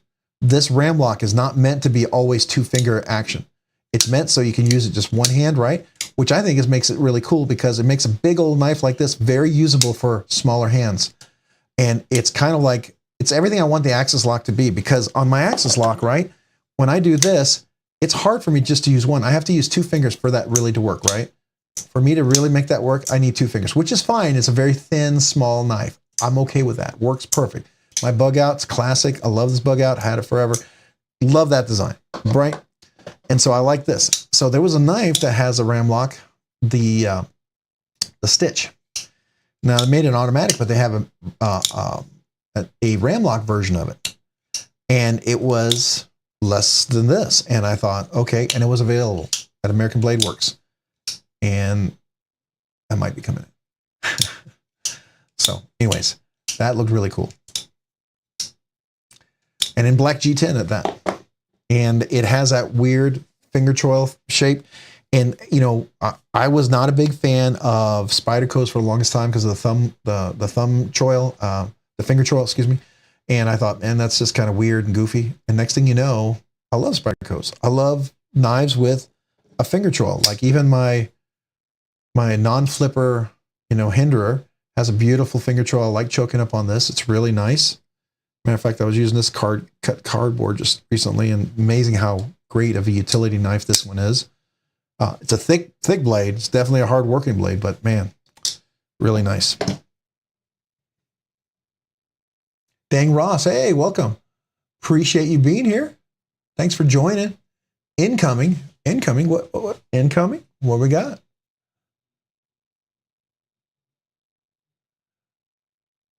You got something incoming, or you just say you're coming in and saying hello? Hey, drink water. Good evening. Welcome. Appreciate being a live stream. Thanks for joining tonight. Appreciate you guys being here, Dang Ross, and drink water. Feel like it's not a live stream with you guys without you guys here. So thank you for being here. It's always awesome to have every one of you guys.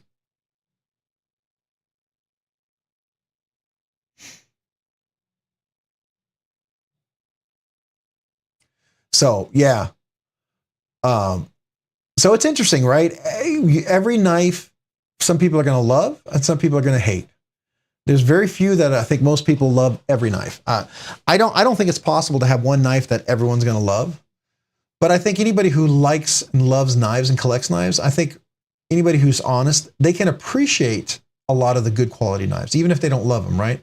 We can always appreciate them. There's knives, designs that I would never own, but I can appreciate. Like I got a chance to check out the Trisec from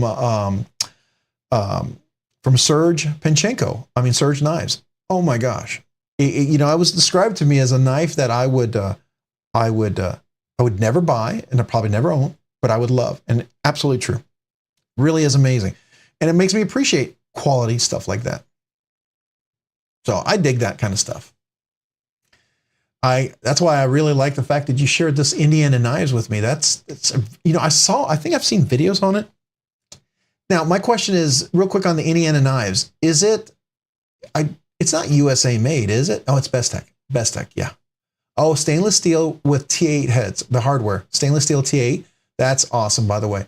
We were looking at, just for you guys who just might have joined, we were looking at this knife. If you haven't seen this is the Indiana Knives EDZ Vanix. It's a Wharncliffe. It's a button lock with a thumb hole, but a full, beautiful flat grind. And if you notice right here, it's got jimping on top, so you can front flip it, top flip it, and reach around flip it. Now, it's not for everyone. This rounded shape could be really unappealing to some. And to others, it's going to find a beautiful ergonomic appeal to it, right? Just like Spyderco's. I wasn't a big Spyderco when I first came out. Didn't like them. It did not appeal to me. And I have since grown to enjoy and love them. So Spyderco's are like that, right? But I think that's a cool design. And then we were talking about this Wharncliffe. This is kind of what got us down that road, was the new Baby Banter. The new Wharncliffe version coming out here in November. I think this is going to be a hot one. This is going to be crazy because, I mean, that's such a utility knife. I mean, it's already a great buy. Nitro V, it's going to be great. It's got the contoured. If you notice, I don't know if you saw this. Do you notice the handles on here? I just realized that. Those are contoured. Those are not just, that's not just chamfering on the edges. That's actually a contoured handle, like the other micarta handles that they have. That is, oh, that's really cool. That's going to make it even more appealing, I think. All right, let's take a look. Let's definitely take a look. Let's go. What do we got? Is that the white carbon fiber, whatever? What do they call it? I love that carbon fiber. What the heck is that carbon fiber called? Dang. All right. Who's this? Who makes this? Does it say? Oh, it's an Asher knife. It's an Asher knife? For real? I've had 2 Asher knives, and they were okay. They were not great. They reminded me a lot of petrified fish.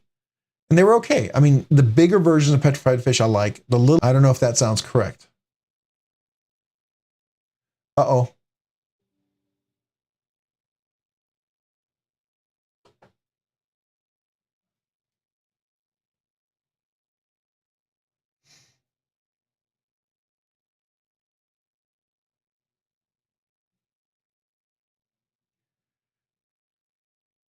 Is it feeding again?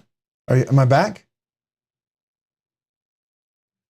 Looked like it said OBS Studio disconnecting and then reconnected. I don't know why. It just decided to disconnect and reconnect. So if I pause for a second, you'll know why. It's made by Pat. See, okay. I can almost, it's one of those things when you handle knives long enough, and you guys all can relate to this. You can almost tell who makes something, right? Where it gets interesting is some of the Bestech lately has been getting really close to Riot quality, and but there's still very subtle differences. And the really high end Bestech rivals Riot, but they're very different, and I like their differences.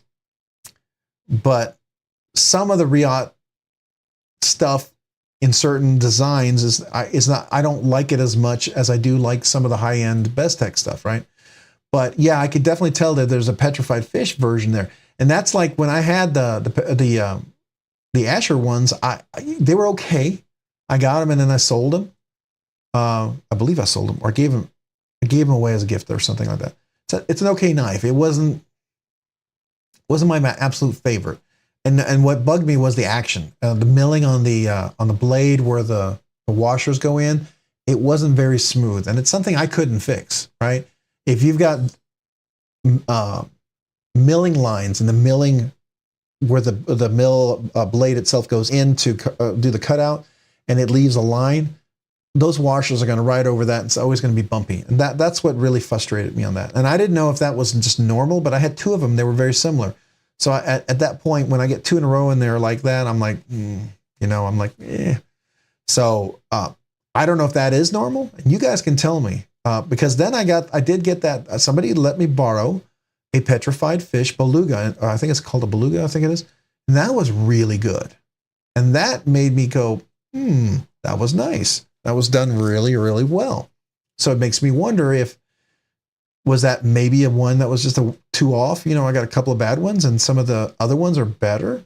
So you guys, I don't know if you guys have Asher knives, how many, get a bunch of them. I've heard people have some good stuff, but I don't know. But that one right there that's pretty sick looking. I like that. But of course, it's going to be one of those limited drops that's going to sell out like instantaneously. I hope they have some extra ones, right? But I love that twill. That silver twill is just fantastic. Okay, so that makes me want to go look now. So let's do that.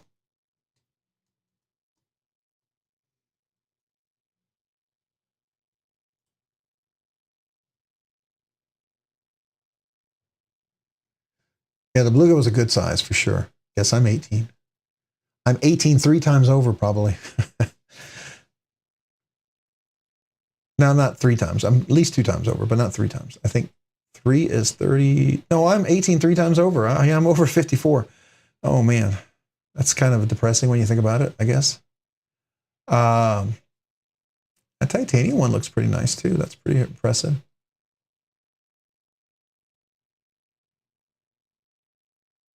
So where is this? Is this something that they haven't dropped yet? Oh, I want to get on the notification for that one. That silver twill it's just ridiculous. That is awesome.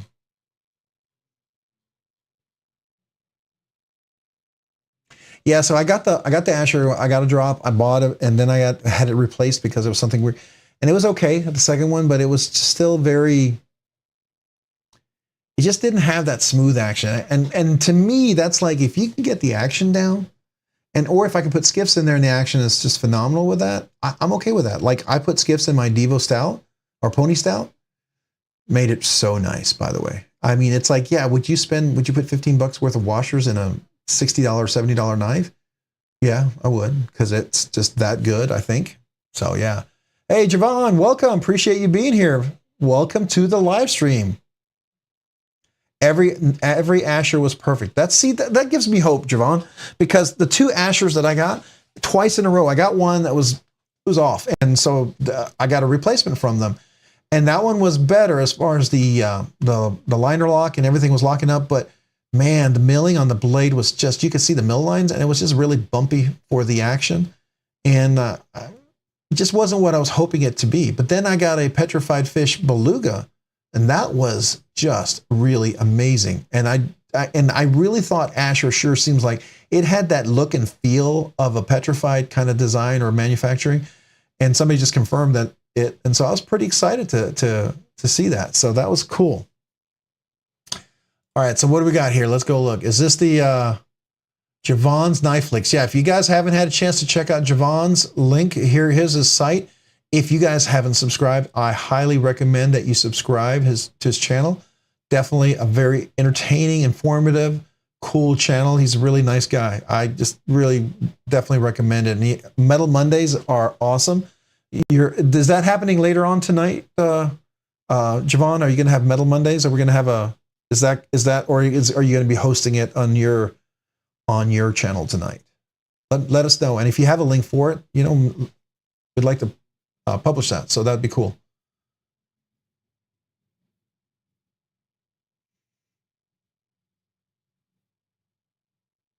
Oh, really?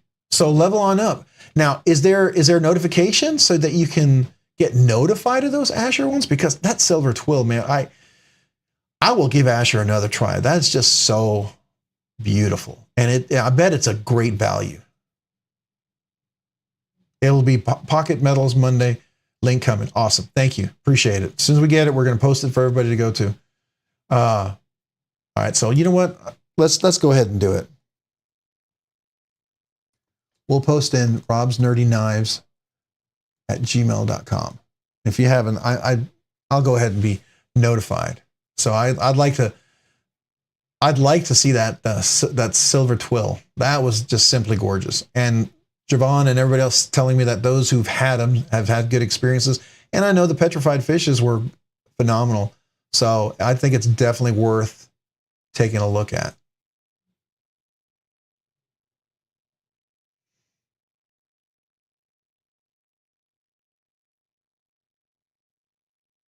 Instagram, yeah, definitely. So follow them on Instagram. So Let's find Asher. Oops. Asher knives. Oh, there's 2 Asher knives. I bet one of these is probably not the real thing, right? I bet. Yeah, I'm following him. All right. Do they post the tool? Oh, there it is. Look at that. Yep. That's the one you sent me the link for. Dang. That's a sweet looking carbon fiber. I saw that on the Caladrin when they had the Caladrin. I thought that was really, really cool. It's not quite my cup of tea for blade style. I like his designs, but it's just, I couldn't get into that one. That one was just a little, you know, I got a different aesthetic that I go for, and that one wasn't quite my wheelhouse, and that's okay, you know, right? Because I can appreciate it as a beautiful knife as it is, but it's just not quite my wheelhouse, so that's all right.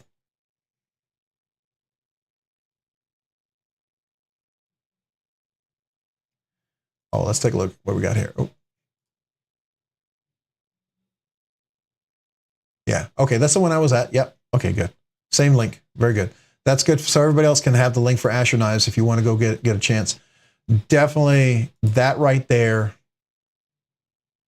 That's the kind of design that makes me go, okay, I will reconsider. And because I had a good experience with petrified fish, and I know that can be really good quality and stuff, I'm guessing I just had a bad one. That's what I'm guessing. It had to be. Had to be.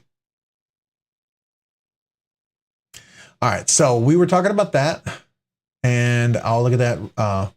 Chavez. Oh, speaking of that, the Chavez picture, you guys may not want to hear this, but I'll just share with you. So the Band-Aid is, I'll share the story. I was kind of polishing the edges, and I'll pull it out here, and I'm not going to do it again, but my Chavez, I like the Chavez, right? And so what I did is I buffed out the really super edgy part right here because it was kind of uncomfortable. And I like to carry this knife a lot and use it. And the edges here were really sharp, and I had buffed those out already. But I wanted to buff them out a little bit more, and I did. And it was a little more comfortable now. And I buffed out the edges up here, and I buffed out these edges.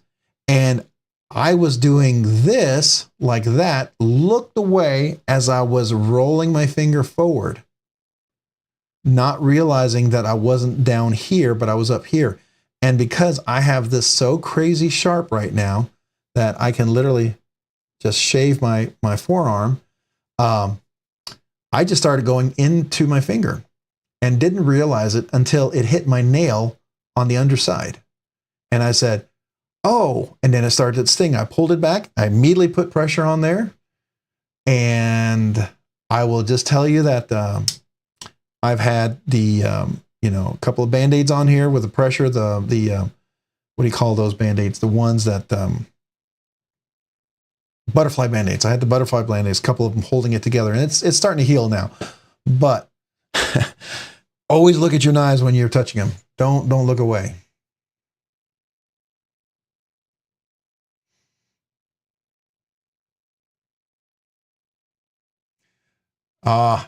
D just joined. Hey, welcome, D. Appreciate you joining. Yeah, so we were talking about I had 2 Asher knives that I liked a lot, and I enjoyed them, but they just didn't have, the first one I had some issues with, so I talked to them and they gave me another one, which was great. They were really good about that. The second one I got in, it worked perfectly. The action was a little gritty because of the milling that was on the blade. It wasn't as smooth as I would like, and I tend to like really buttery smooth action. And even by putting in a Skiff washer, which I did put in Skiff washers on that one, it didn't fix it. Still gritty because of the milling. It was okay though. I mean, it's as a work knife, as an everyday knife, I think it's great. But so I kind of had second thoughts. Then I got a chance to check out a couple of petrified fish, belugas, and I forget another one, a mini beluga, mini something. Maybe it was beluga, mini beluga. And they were really phenomenal. The action was buttery smooth. And somebody here just mentioned that, Asher is made by petrified fish, which I really thought so. It just seemed like that was it seemed like that's who was making it. It just seemed, after handling it, it just felt like it was very similar. And then Javon pointed out every one of his Ashers were perfect. And so it makes me think that maybe I should reconsider. And then, of course, somebody posted, and you got to see this. They posted this ridiculous silver twill, which I think is awesome, beautiful. I want a silver twill carbon fiber knife. And I saw this and I thought, okay, based on all the above, this would make me reconsider 100%. Yeah, welcome D. We really appreciate you being here. So I haven't tried the titanium Spiros. I really was interested in that. And I saw Lefty has a titanium and he really likes his, which also made me think I must have really gotten a bad one, right? I think maybe mine wasn't just right. Maybe I got the same one back and he just fixed it and didn't really switch it out. And the action was bad on the same one. I don't know. I just think I should give it another try. So that was my little experience. Yeah, so the one I had, the Skiffs did fit in it. I forget which one I got, but I don't know what this one is. Is this a Spiro? Now, I've talked to Steve about it, and sometimes I give measurements to him, and sometimes he considers new shapes and sizes on those Skiff washers. And by the way, if y'all didn't know, you get 10% off if you use RNK10 at Skiff washers. So if you guys if you do buy Skiff washers, you can do RNK10 and get 10% off your purchase. Just a little freebie there. I get nothing out of it, but it gets you guys something, and I think it's kind of cool. That was a Roosevelt? Okay.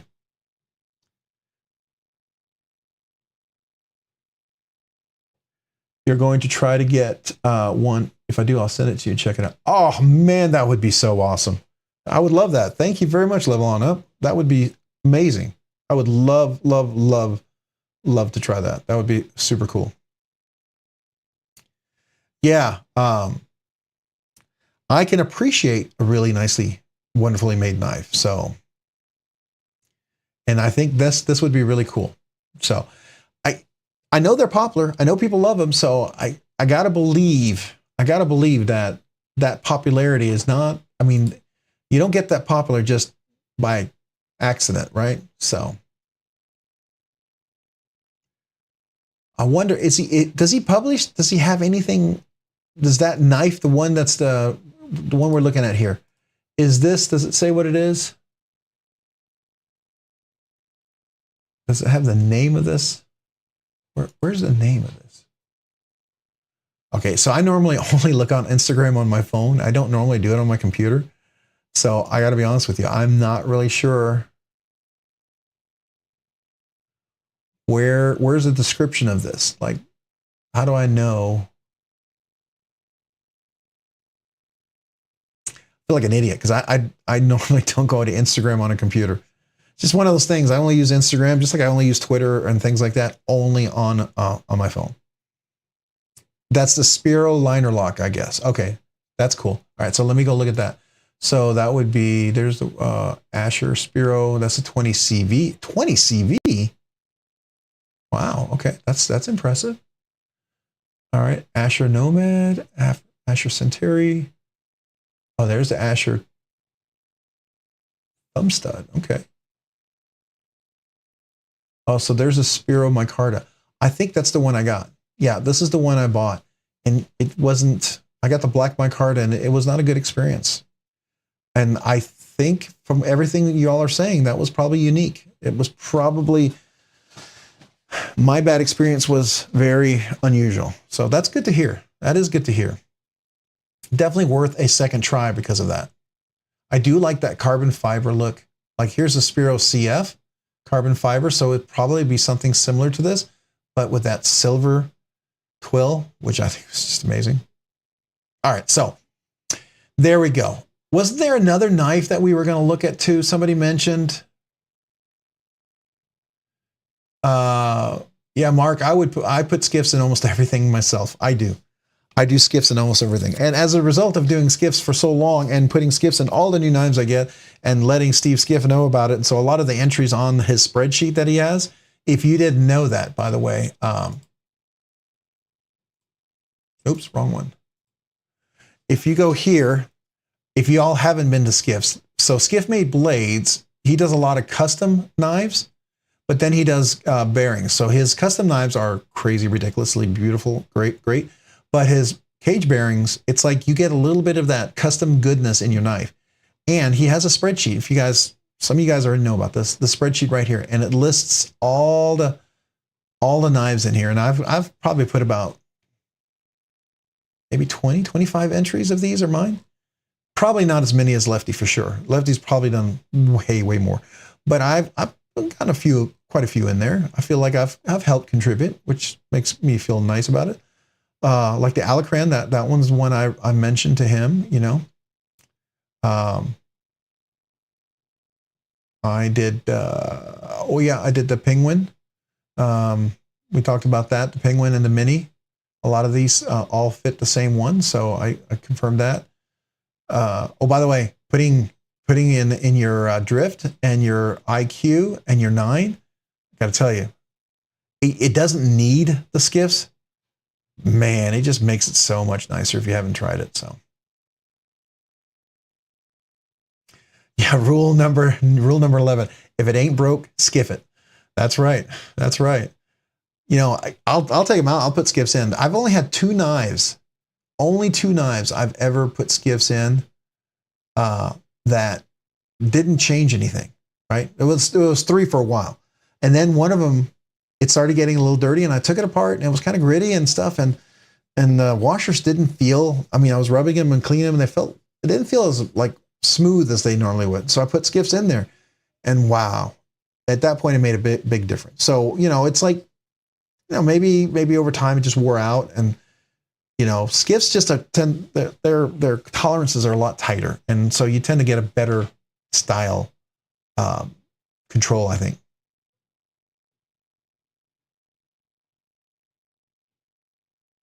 Oh, he showed a prototype.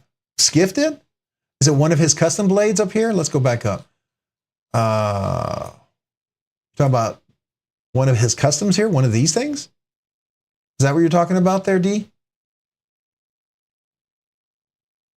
Oh, Oz Machine. Oh, okay, you're talking about the XL, the Roosevelt XL. We were looking at that earlier. That was really impressive. Yeah, let me see. Do I still have it up?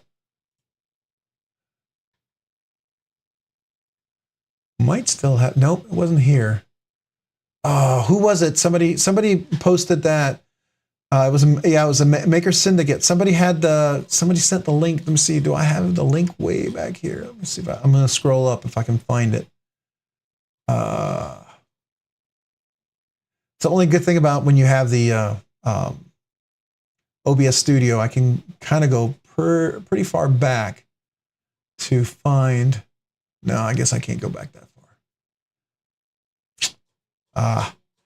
Yeah, if somebody still has that link for it, man, I should have saved it. Who was it that had it? Is it on this page? Let me go back. No. So Rosie prices are going to drop. That's cool. Is that because he's increasing production? Or is that because he's changing production? Or is that because he's going to be doing the XL, and so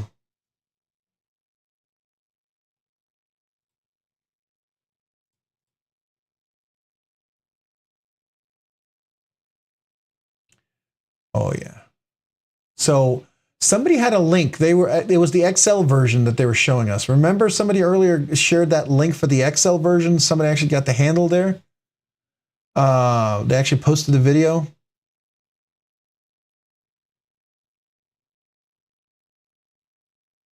Yeah, so did that happen with the FSD with brown knives with the Mini when the Mini came out? Did the prices drop on the larger ones? I think they did, didn't they? Yeah, I think I remember. It wasn't a lot, but they still did.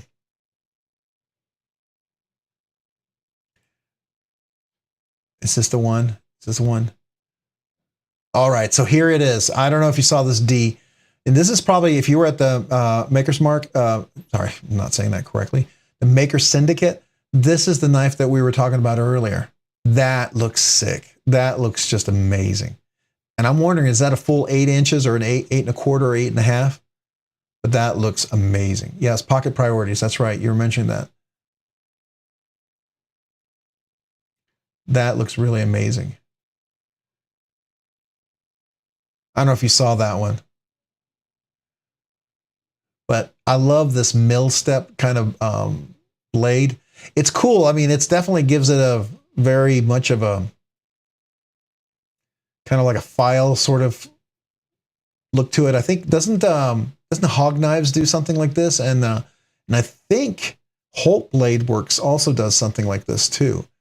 And I thought, who else does stuff like this? I've seen a lot of people do that, but it's usually a higher end type of knives.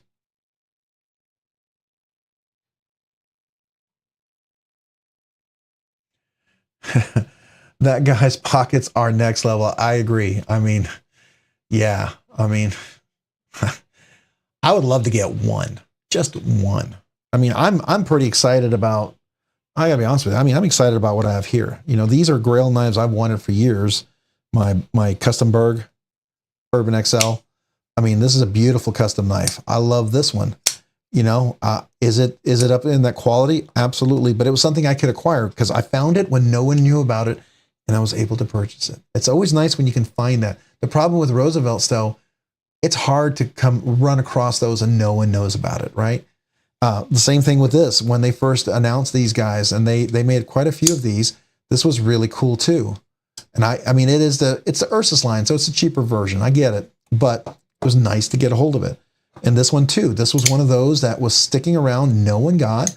And next thing you know, I wonder if someone actually got this when they dropped and then somehow their purchase didn't go through or something. Because when I went back, it was just sitting there. And I was like, am I seeing what I think I'm seeing? And so I picked it up and I went to purchase it and I checked out and it finished. And I was like, what? I didn't think that was possible, right? So that was one of those things, just like this one right here. Now there's quite a few of these, but the one I really wanted was this one because it's the gold fat carbon. And I don't know, Olamic Custom, I don't know what they do, but some of the best gold Olamic fat carbon on there. This looks like amber jewel in the sun. I love it. And then the same thing, I got an email from Rick Hinder on this one. Again, I got it late at night. I was up. And that's the only time I've ever been able to buy a Hinder knife. It's like usually I'm left at 11, 12 or whatever, 1 o'clock, and Rick Hinder sends out the email and I'm looking what? And I go to the website and there it was. And I'm like, okay. And so I was able to get the non-flipper version. So that was, again, one of those things where you get like that. So anyways, I would love to run across like a Roosevelt like that. I know somebody shared with me a Koenig one that was on nav sale. I was really tempted and I wish I had gotten it, but I was too slow. And then somebody also found a, now this is the only way I would actually buy it, but the James Brown, James Brown Barnes, the Barnes. It was on brand new in the box for $500. And that is actually probably the price it should be, right? It shouldn't be $675 or $650 or whatever it is. Was a reasonable price, I think, for that knife. I think that's the best. I think that was what it should be. That one was cool. And I think that again, I missed that one. I was a little slow. But, well, thank you. I appreciate that. I taken a long time to get to this. And these happened more recently. And so that's why you don't see me jumping on anything more quickly because I can't after this. This is going to take a while, right? To do something like this will be next year, probably. I don't have unlimited funds, right? So, and I would have to sell quite a few things to consider that. And I've thought about it. I have. But the thing about the Roosevelt, every time I look at those and I get on the lottery or want to sign up for the lottery and I hear how quickly they go, I don't know. I hate getting excited for something, trying to get in there and then getting very frustrated. It was like with the MSI when they first dropped, like when Microtech was dropping them on their website, you know how frustrating that was. I think a lot of people are frustrated at voodoo knives, Knoll knives right now because of that, and which is unfair. I know a lot of people used to be really frustrated at EMP8 EDC with the Nimbles and stuff. And then he's finally got up to the point now where he sells out his stuff, but he always has enough extra when he does his drops. You have like at least an hour where you can probably get a good chance of getting one. So I like that. I'd love for Knoll knives to get to that point. I know Roosevelt's and FSDs and those guys. Those are all custom mid-tech USA made, and it's just not going to happen. It's just the same thing when with my McNeese, my Mac 2. That took forever to get a hold of that thing. And I literally got it. I literally completed a purchase in 12 seconds when it dropped. That's the only reason why I own it. I was that guy that was just happened to be fast enough. So I'm not a big fan of the tactile Mavericks. So I got, I've even heard people mention this, like the first production ones weren't great. And I'm hopeful that's the case. But mine was so off that I expect at least Benchmade quality if you're going to do an axis lock, right? I expect something close to that. Hogue executes at Benchmade quality better than Benchmade, quite frankly. Their action on their able locks, I think, rivals Benchmade, quite frankly. Even like, Kunwu here with the Pulsar, this one is done so well, right? But Maverick really bummed me out because you couldn't get that drop action without Blade Rock. And to me, I thought that was ridiculous. So, you want to get the Crewwear is the best. Hey, welcome, Crewwear is the best. Appreciate being here. Thomas McDonald. Hey, I don't know if I said hello, but welcome. Herman is for sure a Grail knife. Absolutely it is. It absolutely is. And I enjoy carrying this every day. And I don't know if you noticed, I did something to this that some Herman people might find as anathema or evil. But you know how the little flipper tab right there? Typically, it comes back, it's much more curved.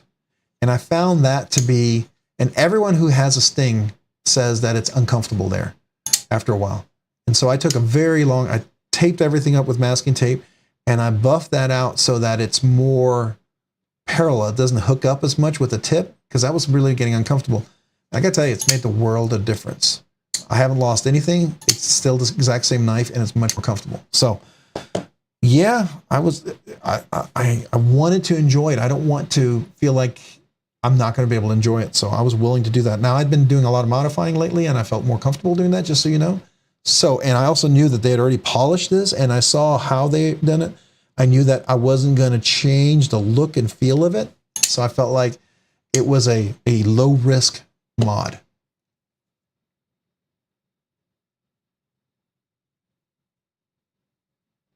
Okay, so you have the new Maverick. All right, so Mark Parks, that's really what I want to hear, because my first experience, I felt like it was a first run manufacturing type of issue, right? Like QSP has recently dropped a bunch of button locks, and I was on the pass around from QSP. I got I actually got the very first button locks from them. And I'm still recovering on this thumb from their button locks. And I ended up sending 2 of them back. And I think it was a first production run. And the ones I got back were much, much better. But man, they were. And I knew it was a first run thing. And so I always know first run is risky, right? You take a chance on it. So I was hoping it would be better.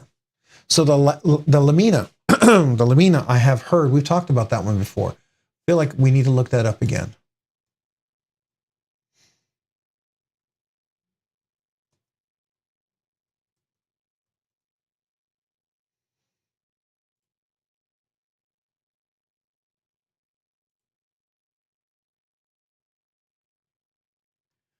Okay. It's called a Lamina knife.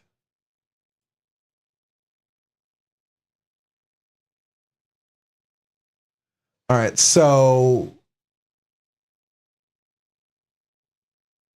Lamina. All right, so I found a site called Lamina, Your Sharp Companion. SPK Lamina. All right, so let me see if I can look that up. SPK Lamina.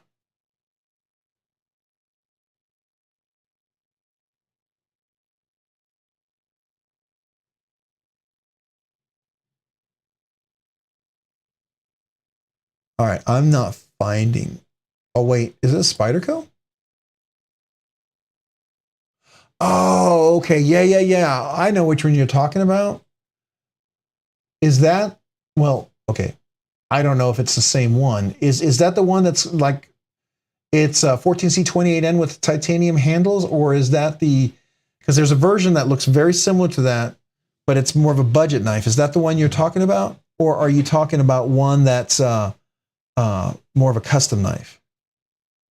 I want to show you, but I don't really have a link for it. So I'm having a hard time finding it.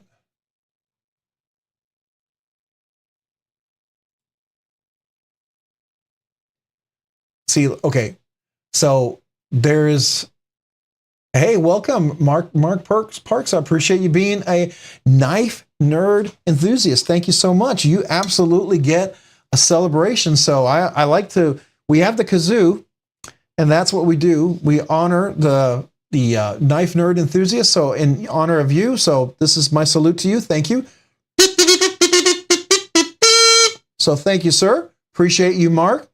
Thank you for joining the membership, because that really maybe gets me toward getting one of these. Now, this is what I'm thinking you're talking about. This is the lamina you're talking about, not the one that I saw that looks like a budget version of this.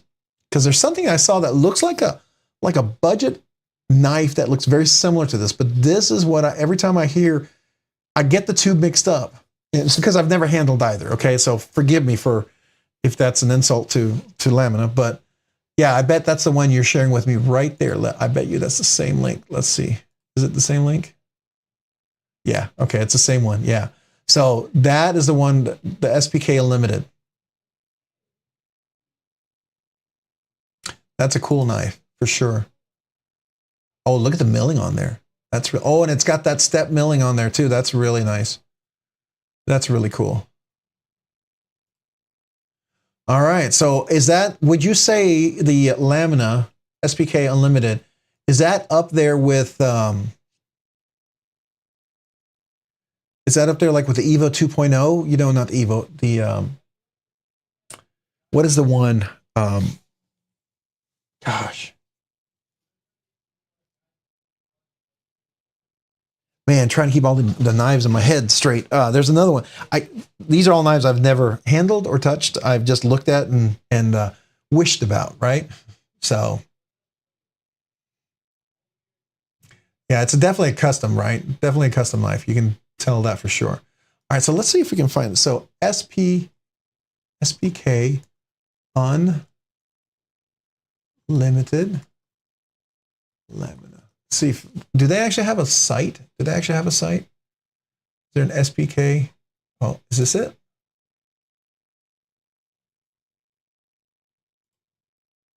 Ah, okay, this is it. But there looks like there's no knives available. Let's look at the models. All right, there's the shark, Sasquatch. Oh, my wife would love that. Is this who we're talking about? Is this SPK Unlimited? This looks like it.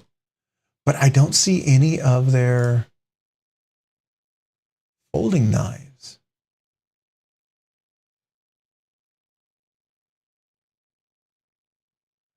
Oh, so this is like very limited type of production, huh?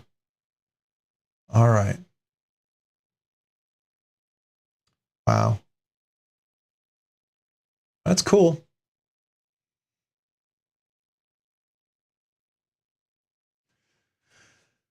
Rosie. Yeah, we were talking about the Rosie earlier. Crewwear is the best. I really can't wait to see that Rosie XL. That looks like it's going to be amazing. Does anybody know the actual dimensions on that? Is it 8 inches, 8.5? Is it like a 9-inch? Because isn't the is it FSD or FSB? What is the brown knives? The mini FS. It's, gosh. Again, another knife I've never handled or know anything about. Brown knives, FSD mini. Is that is FSB or FSD? I can't remember brown knives. Here we are. FSD. All right. So he has the mini. Now the large one is gigantic, right? Just like the large conic is large, and then the mini is almost too small from what I can gather. So it's like that's 7.5 at least 7.25 to maybe 8.5 is the ideal. Seems to hit a sweet spot with most people. Not everybody, but with most people. If you got very large hands, then you're going to want 8.5, 9-inch for sure. If you got smaller hands, you definitely like 7 or less for sure, right?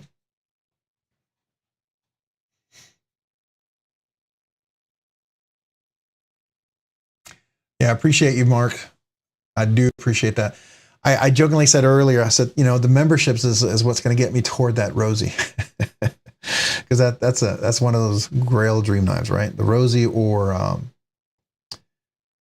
the Holt Blade Works or the Hog knives. Those are my three. I think it used to be Koenig was up there, and then the FSD was pretty much up there. Then I think the FSD is it's still cool. I would love to check it out. I don't think I'm enthralled with it as much as I would like to maybe get a Rosie. Oh, Just Nate, thank you so much for that. Hey, for that honor, I want to go ahead and give you a little salute, but Crewwear is the best as the recipient of the membership, so thank you. So in honor of Just Nate, I want to say thank you, Just Nate. And then in honor of Crewwear is the best, I want to say, hey, okay, I'm going to keep doing this again. I want to say, Crewwear, welcome to the members, to being a member with the channel. So thank you. And then Nate, Just Nate, again, thank you again for another gifted membership. So in honor of that, I want to salute you there. And then D gifted the membership. I want to welcome you to the membership, to being a member of the channel. So thank you so much. So that was 4 renditions of it, and hopefully it didn't blow your ears off. Man, had I known, I might have just given you the old Scottish throat pipes there, right? So you guys who aren't here, you have the first time the channel got monetized, people were doing memberships and donating, and so we came up with this button, or I came up with this button because that night I didn't have anything to make any noise, and so I didn't know, I wasn't expecting that. So I was like trying to say, okay, how can I say thank you? And all I could think of was old college, like, when you drink maybe a little too much, and we would do weird things. And so one of them was the Scottish throat pipes. And I don't know if you guys have ever done that, but if you've done irresponsible things, you might have done this. So, just because Just Nate did the 2 memberships, I feel like I'll do it for Just Nate for you. So you can laugh, or you can just close your ears. So here you go. This is for Just Nate. So now I can't do that all night long, because that night I had to do it so many times that by the end of the evening I could barely talk. So I got the button, and so when we got the button, this recorded that, so you'll hear it.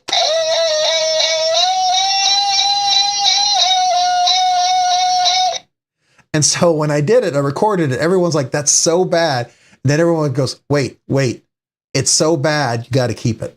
So there you go. That's where that came from. So if you're ever curious, that is the origin story of the Scottish throat pipes. Oh, Crewwear, you can. All right. So Crewwear is the best. I'm gonna salute you in honor of the membership. So. And so then, Jason Rogers, congratulations on being a channel member. I really appreciate you. So let me salute you. So thank you, gentlemen. I really appreciate that very, very much. Man, we're going to get there. We're going to get that Rosie, aren't we? Or the Holt Blade Works, or the Hog knives. Well, okay, the Hog knives. That's more of a dream. I don't think that's going to happen. But there is a new one that might be on the works here too, that they showed me earlier. I don't know if you guys saw this. Yeah, you guys are awesome. So I appreciate you. Thank you very much, guys. I'm grateful and humbled and appreciative very, very much. That's awesome. Yeah.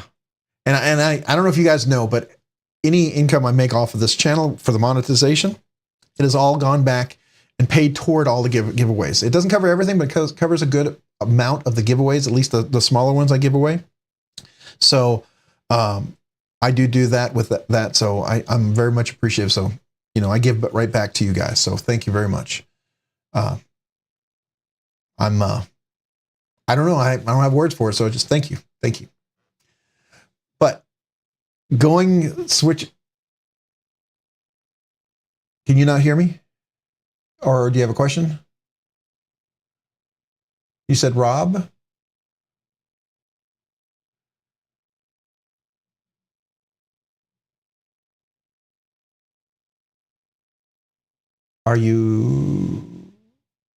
You're good, Rob. Okay. All right. Everyone coming with that fire. Yeah, that's awesome. No, I saw D, you said Rob like a question mark. Did you have a question for me? I want to make sure I'm answering the question.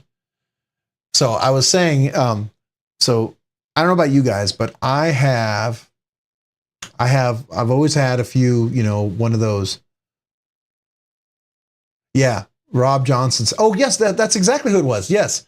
That's what I was saying is I was thinking, there's the FSD, Koenig, and all those guys were my big ones. But then, oh my gosh, Mark Parks. Oh man. Well, thank you so much. So here we go. You know what? That deserves for you alone for 5 memberships since I did it for just Nate. Here you go. If you want, you can get the button or you can get the real Scottish throw pipes. What would you like? I'll let you choose. I will salute every one of the channel members here in just 1 second, which is going to include Vaping Grandpa, Chris Webb, Tactical Terry, Nuga Knives. Thank you guys. Thank you. And Marco. What would you like, Mark? The button. All right. So here you go.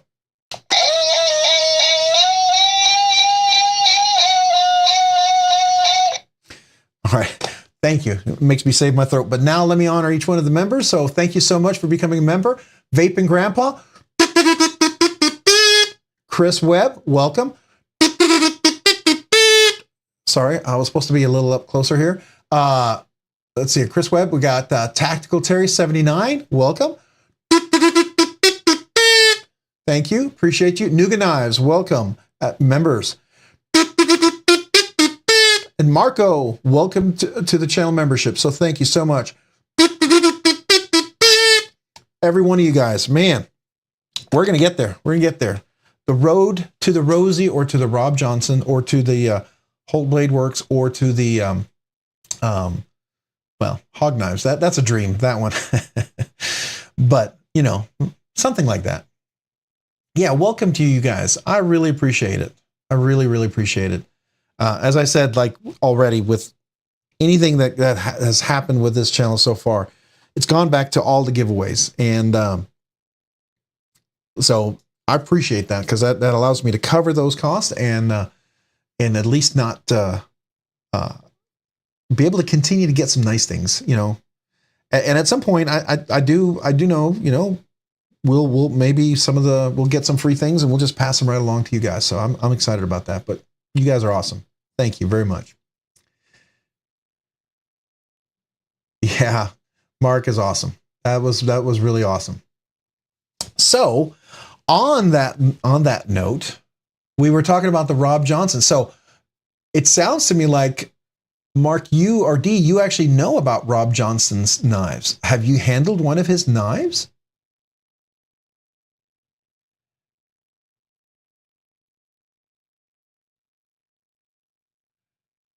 So Sean Smith, I hear you. I hear you on that. For some people, they really enjoy that unique shape of the flipper. It gives them a much stronger actuation of the opening. For others, like myself, I don't feel the need for it to be that strong, right? So for me, it was a personal aesthetic that I decided to change, right?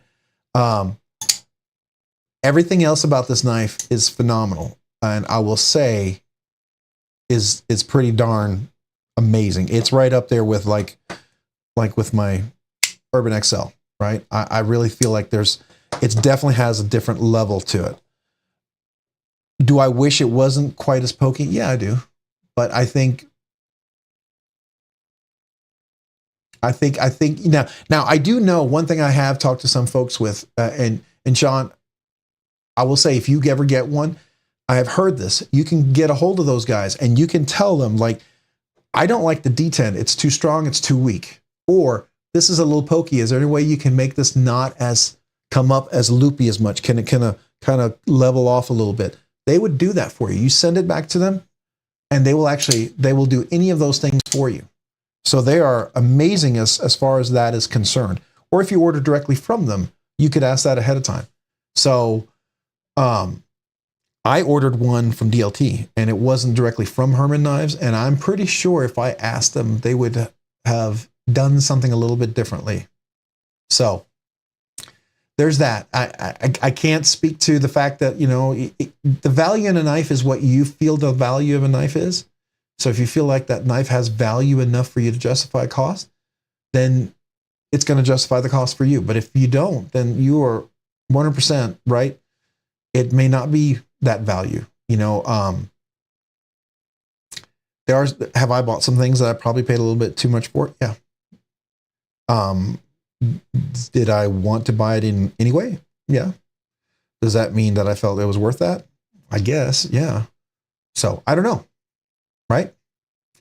It's a matter of what do you value? Right. And so for me, I happen to like this and I was okay with that.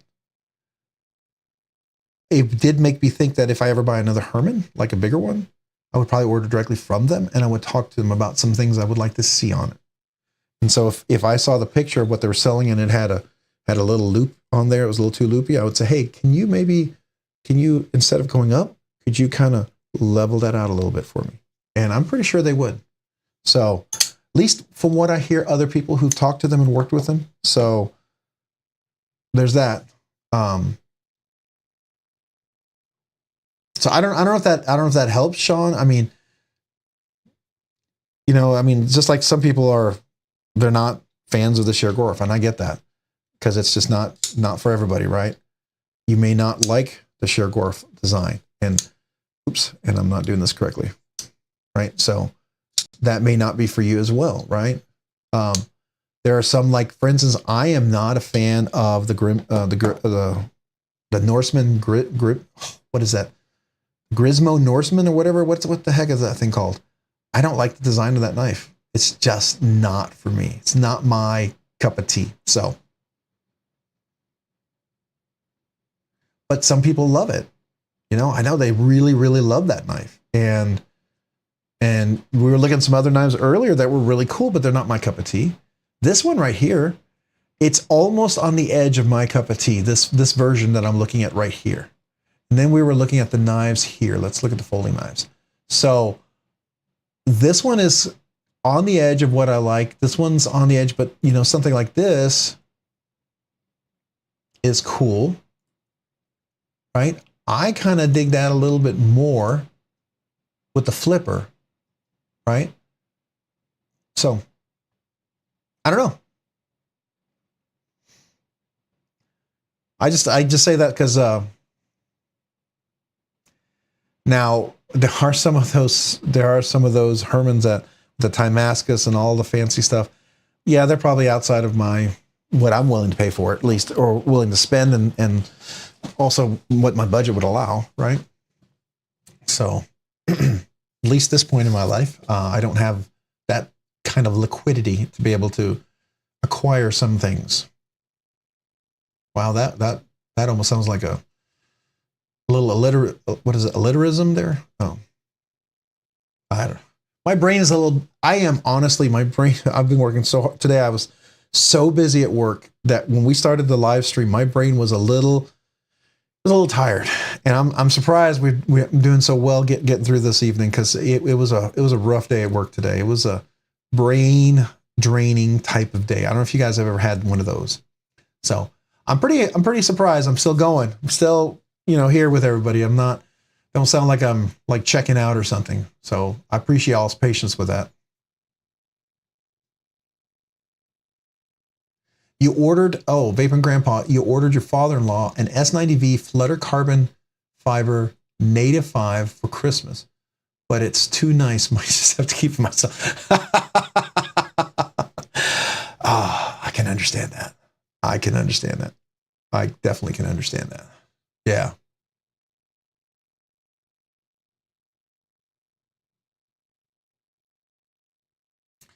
Oh, so you don't enjoy the front flipper that much? Yeah, yeah. I can see that.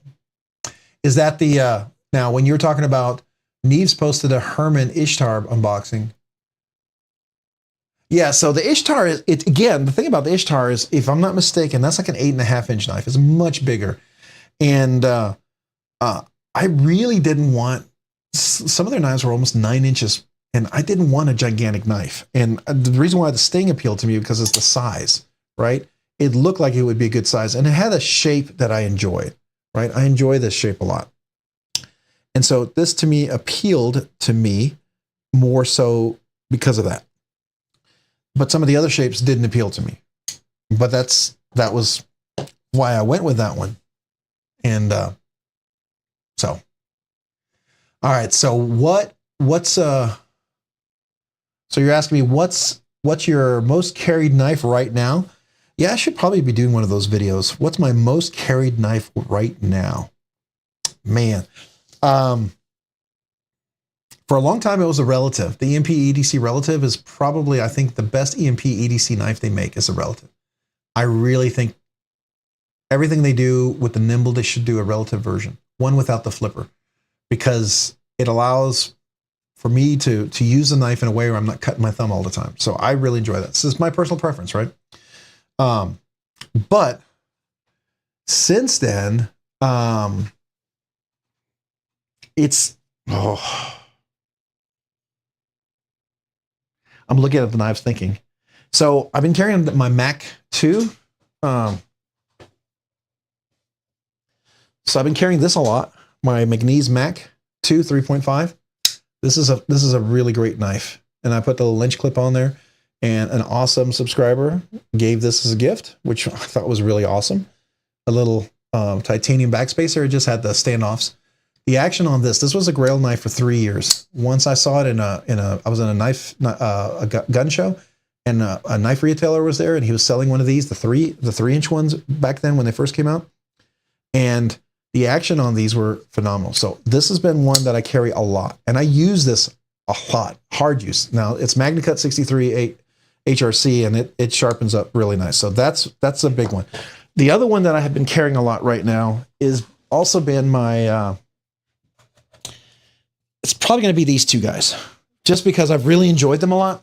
All right. So I bought this, the Quiet Carry IQ XL.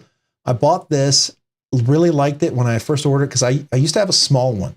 I had the IQ, the Quiet Carry IQ, and it was the first knife that ever had ridiculous action that I'd never experienced before. So I love that knife a lot. And that knife was phenomenal. And so I ordered this, and when I did the review, I actually ended up returning it because they had a radial cutout on the liner lock here, or the frame lock, sorry. They had a radial cutout that was too sharp, and it worked well on the small one. And I mentioned that to them, and so I returned it, and I was really bummed about it. Then this went on sale. I was like 40-50% off, and I was like, oh man. And I thought, I had just started, like on this knife, I had started messing with some of the cutaway. I was starting to round a lot of this stuff off with my Dremel, and I was starting to figure out how to do that on knives. And so I thought, at that price, I want to try how to do that. So I'd gotten Golden Design Works, the standard, and they didn't have a cutout. MC wanted to, another Neves, and everybody suggested he did, but he didn't do it. So I did a cutout on mine, and it worked out really well, and I love the knife like that. So I thought I'd fix this, and I did. And I did. I mean, it's not the most perfect work. Next step for me is going to be, I want to get some tools to polish this so this can be more consistent. It doesn't look bad. It almost looks just like it's used, right? But changing that radial cutout made this such a nice knife, and I put Skiff washers in there. So I've really enjoyed this. It's kind of a weird thing. It's a flipper only. It's very concealed. The action's super buttery. It's a hollow grind, and it is a, I guess, reverse Tanto modified Warncliffe. I don't know, almost sheep's foot with the belly. I don't know. So you can call it whatever you want, but it's a really great, useful blade. And I just recently sharpened it and put an edge on there. And man, it's phenomenal. And this is M390. And they do a really good job on their heat treat, by the way. It was a really hard edge to sharpen, by the way. So I knew it was like 61 or 62. So it's right where you want it to be. So I've enjoyed carrying this a lot. It's a lot of fun. I carry this especially like church and places where a really nice, discreet knife works. The other one is this Enrique Pena X Series, the Bravo. Everyone was getting the Bravos when they were dropping them on Enrique's website. And I really wanted to get one, but they had a lot of them in my Carta, and I wasn't a big fan of it. And I thought, man, I'm not going to get the one I wanted. And then all of a sudden, I don't know if I got the email or did somebody email me? I think I got an email from them because I'm on their site, and I happened to look at it, and they had the frag pattern available. And I thought, that actually doesn't look bad. And I thought, well, let's give it a shot. And it was a great price because they're not going through a distributor. And it's a Riot made knife. And I got it, and I was really blown away. Now, the two things about this knife, and the reason why I like it, you may not, it's not milled out, so it's got some weight to it. It's hefty. It's hefty. I love the texture. It's not overly aggressive, and it's not a pocket shredder. It's very comfortable. It's very smooth, which I thought was nice for me. Now, I've heard there's a jigged version of this, and that one is a pocket shredder. It really tears up the pants. And then I put skiff washers in there. And the other thing you might not like is it's not a cage. It's not a captive pivot. So I had to figure out how to get that apart without a captive pivot. So that was a little challenge. But once I did that, this one has been a lot of fun. I really, really like the shape and the feel of this blade. And if I ever get a custom from Enrique Pena, probably will be like a Bravo. I really like this knife shape the most. I have a Mula, I have a Trapper, I have an Alacron, and I have a Bravo. Those are all great knives from Enrique Pena, and I like all those. So those are my probably most carried right now. The most carried of all of them right now recently is probably this one, the Bravo. Right now. If you were to go back for a whole month, it's probably going to be the McNeese. I don't know if, so that's a whole lot. You probably didn't mean to want that long answer, but there you go.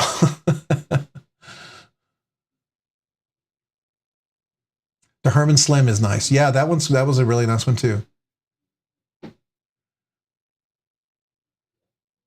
Yeah, the Ishtar's finish was ridiculous. It was insane. And you can get that finish on several of the other knives too. But it is a whole level custom stuff, right? Well, Thomas, I appreciate that. Yeah, it took a while to get there. I will tell you, I've owned probably twice as many knives as I have right now. Not more than that. I've definitely sold more knives than I own. Probably twice as many knives as I own. And I used to be, when I first got into knives, I got a Benchmade mini barrage, and it was an assisted knife. I bought it at Cabela's for 99 bucks. It was on sale. It's like $100 with tax. It was like the biggest purchase I ever made. Never thought I'd spend that much on a knife. And then I started getting me into Benchmade. I really enjoyed that. But after that, I think it took, time. And sometimes I would sell something to buy something and figure out what I wanted, right? So it just took a long time.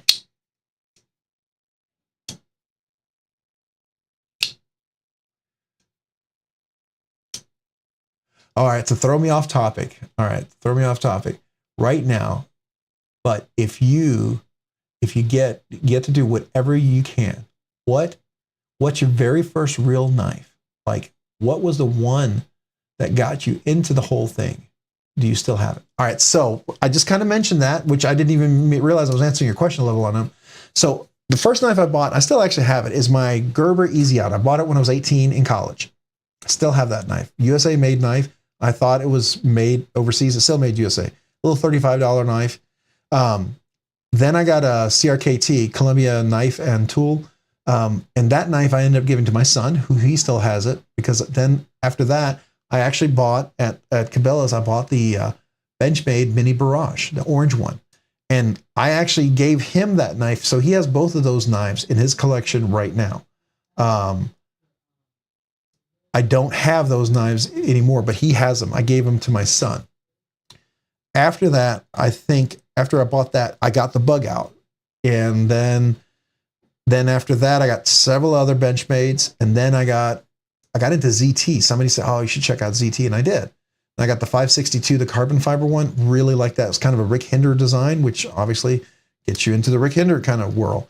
And then I got a Jurassic, which was my first. Well, I think I got the Jurassic later, but I bought a Chris Reeve Unumzon. Somehow I got lucky. I went on the site and there it was a Tonto, which apparently is like next to impossible to find. And I found it and I bought it.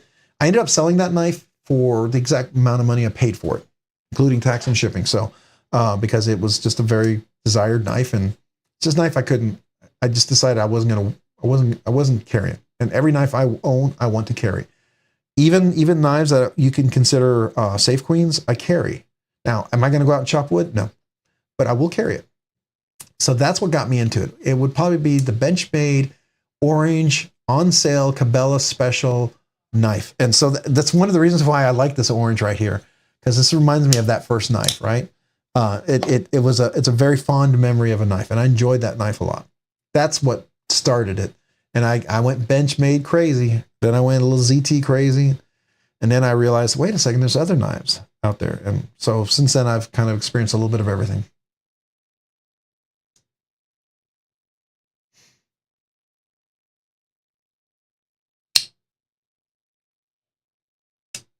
Yeah, I agree.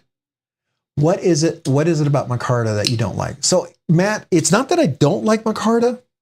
It's a good question, because I do have some micarta. Believe it or not, I actually have a couple of knives with micarta, and I do enjoy them. I have my Pyrite exclusive, which apparently you can't get this, even though they have an S90V. This is the very first one. This was number 51 out of 60. So this is the Pyrite when it first came out in S35VN blade. Is it S35VN? Yeah, S35VN blade steel, titanium scales, the milled pocket carry clip with a black micarta inlay. I like that. And that's actually really nice. I like micarta when it's subtle and it's not over the top. What I've found is micarta sometimes gets, I have issues with it being slippery and slick. I don't feel like I have the texture and the grip on there. I tend to, I don't know, I like the feel of the titanium and the handle. I like texture. I like frag patterns. This, I dig that a lot, right? So I enjoy that. I like carbon fiber, titanium I like a lot. Not typically a G10 fan. I always bought this with the idea that I could dye this all the way black if I wanted to. So there's that. I think I have another one with micarta on there. Don't know which one that is. I can't remember. Or maybe I don't. But I think it's just some of the textures of the micarta I've had, they were like peeling, and they felt like it just felt like material that wasn't going to hold up for the type of use that I want to have it. So the other thing is, when I was younger, I also discovered I couldn't wear fake jewelry, right? When I was in high school, I wore a necklace. I like to wear a cross for whatever reason. And it was gold plated, and my skin would be very acidic, and it would just dissolve the coating on there, and it would just rust or corrode. So I had to wear like real gold or real silver. And micarta feels like when it's in my hand with my, if I'm out, I'm in Texas, it's hot, and it's 105 out, and you're using a knife, you're sweating, right? Whether you like it or not, you're going to sweat. If it's in your pocket, it's going to sweat. And I always felt like the micarta always felt like it was, I don't know, it just felt like it wasn't going to hold up as well. And it didn't feel, when I pulled it out, it always felt slippery. So it's just a preference thing. So I don't know if that helps. That's my perspective. And I know people who love it, love it. And it's absolutely okay. If you love it, love it. You know, it's just like some people don't like titanium. Some people despise the frag pattern. I know that. Some people are just not a fan of that. Some people don't like carbon fiber at all. I get that. It's all a matter of what really is what's your taste.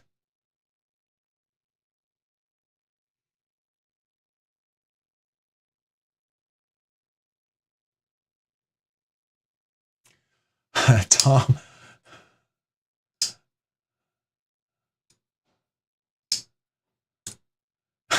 Thomas McDonald. You happen to have face tattoos and rap. That's funny. Yeah.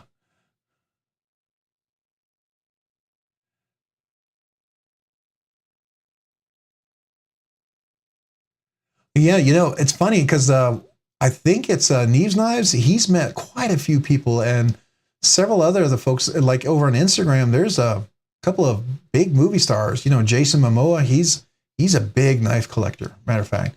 And, you know, Keanu Reeves is a big, he likes his Microtechs. He's not a big collector, but he appreciates them.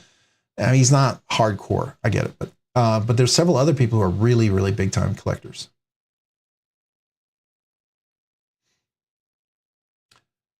So, you know, that's a good question. What was everyone's first real knife that got you into it? I mean, so you have a first knife that maybe okay, cool, I'm into knives. Then you got that knife that was like, okay, this might lead to another knife. Now, is that the knife that led you to other knives, or is that the knife that led you to another knife that then led you into all the knives? Kind of curious, you know, where's everybody stand on that? Because mine definitely started off with the CRKT, the Columbia Knife River. It was like a $45 knife. I didn't think I'd ever spend that much on a knife. And I spent $100. I thought I'd never spend that much on a knife, right? And then next thing you know, you're buying Benchmades and stuff. So I will tell you I got rid of all my Benchmades because I was so over the top in Benchmades. The biggest regret is I got rid of my Adamas. But I'm on the hunt. There's a MagnaCut version of the Adamas with carbon fiber scales that they're dropping.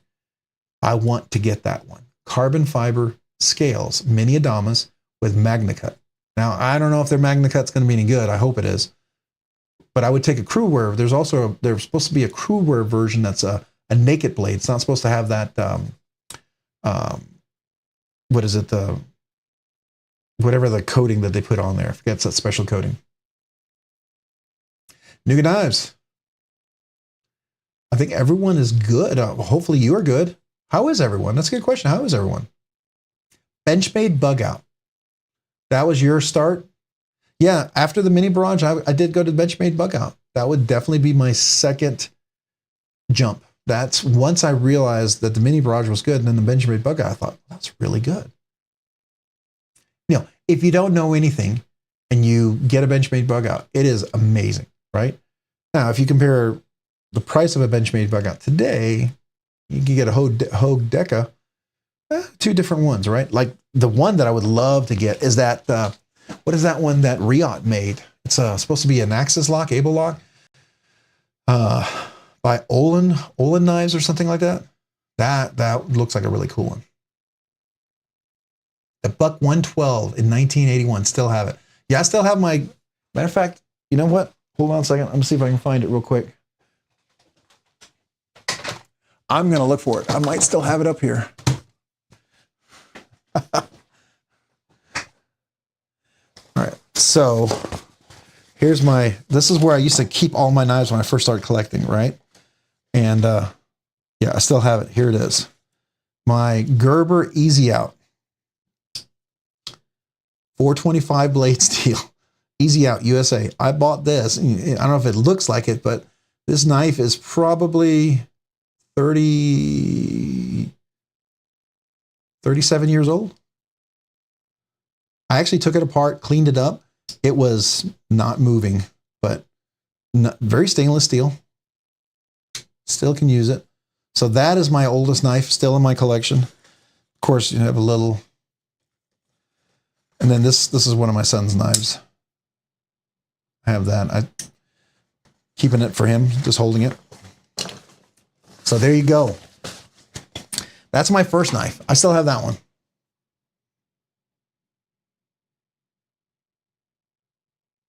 Buck 290, all right. First production run, CRKT, the Ken Onion Ripple. Oh, that's a classic. Yeah. That's cool. So we got another Benchmade bug out. All right, so Gerber Gator started my collection, the Gerber Gator. Oh, that's cool.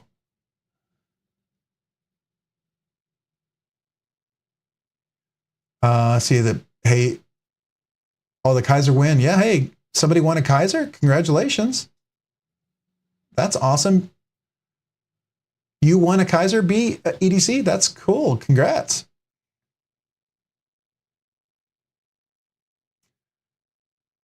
So we were talking about, if you just joined, we're talking about what's the first knife that led to your next knife. So I started off with the Easy, bug out Easy, then I got a CRKT, and then I got my Benchmade, which led to the bug out, and that kind of opened the whole door, right? So you know, it could be one knife that opened the door to the next one, and then the next knife opened the whole door, right? So what was your gateway drug knife? I guess is the question. I hate to say it like that, but maybe.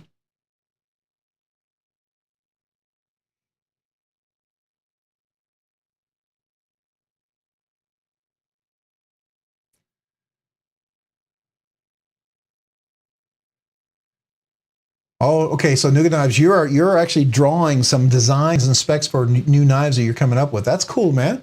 That's really cool. Maybe someday we're gonna be like yeah, like Ken Onion. We knew Nougat Knives when he was just drawing the CAD drawings. He was still coming up with his ideas. So don't forget us little peons when you're big and famous, right? I always like to joke with MC. I always talk. He's like the knife noble, or I say we're like the knife serfs, and he's the knife lord.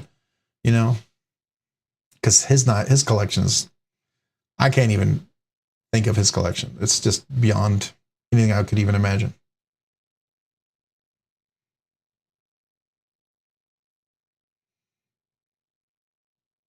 Oh, that's really cool, man. Really, really cool.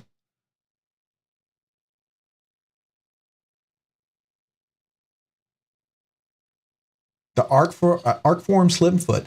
I could see that. That's a really nice. I've always been very attracted to that design. Um, really, really liked it. I got one in, and then unfortunately, I was missing the screw and the clip, which I don't know if you get a knife that you really have a lot of hopes for, and if there's something that is wrong with it or missing, and it kind of really deflates you. It's almost like once you see that, it kind of it taints your view of everything else of the knife. And I think that's what happened with me. So I don't know if you saw my review. If anybody watched the older videos, I actually got one in from White Mountain Knives, and I said, hey, I got it in. And I happened to be looking at it, doing my review, had light on there. I noticed inside it was, the screws were inside, right? It was missing one of the screws, and it was an all blacked out version. And had I carried it and hit anything, it would have just scraped all the blackout everywhere. It would have ruined the knife. And I think I got really frustrated and almost annoyed by that, to the point that it made me just get real critical with the knife. Unfairly, probably. The other thing that bugged me because of that, I couldn't use the fuller to flip it. And that really frustrated me, because I was really hoping it would be a flippable knife, right?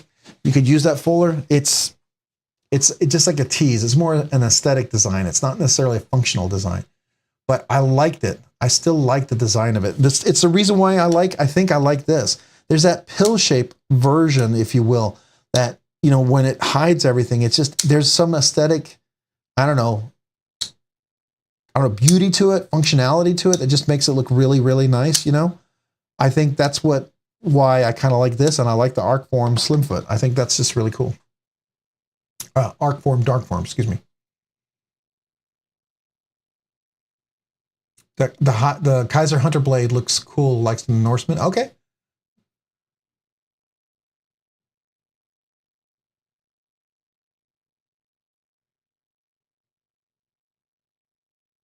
Who knows if Rob's ever going to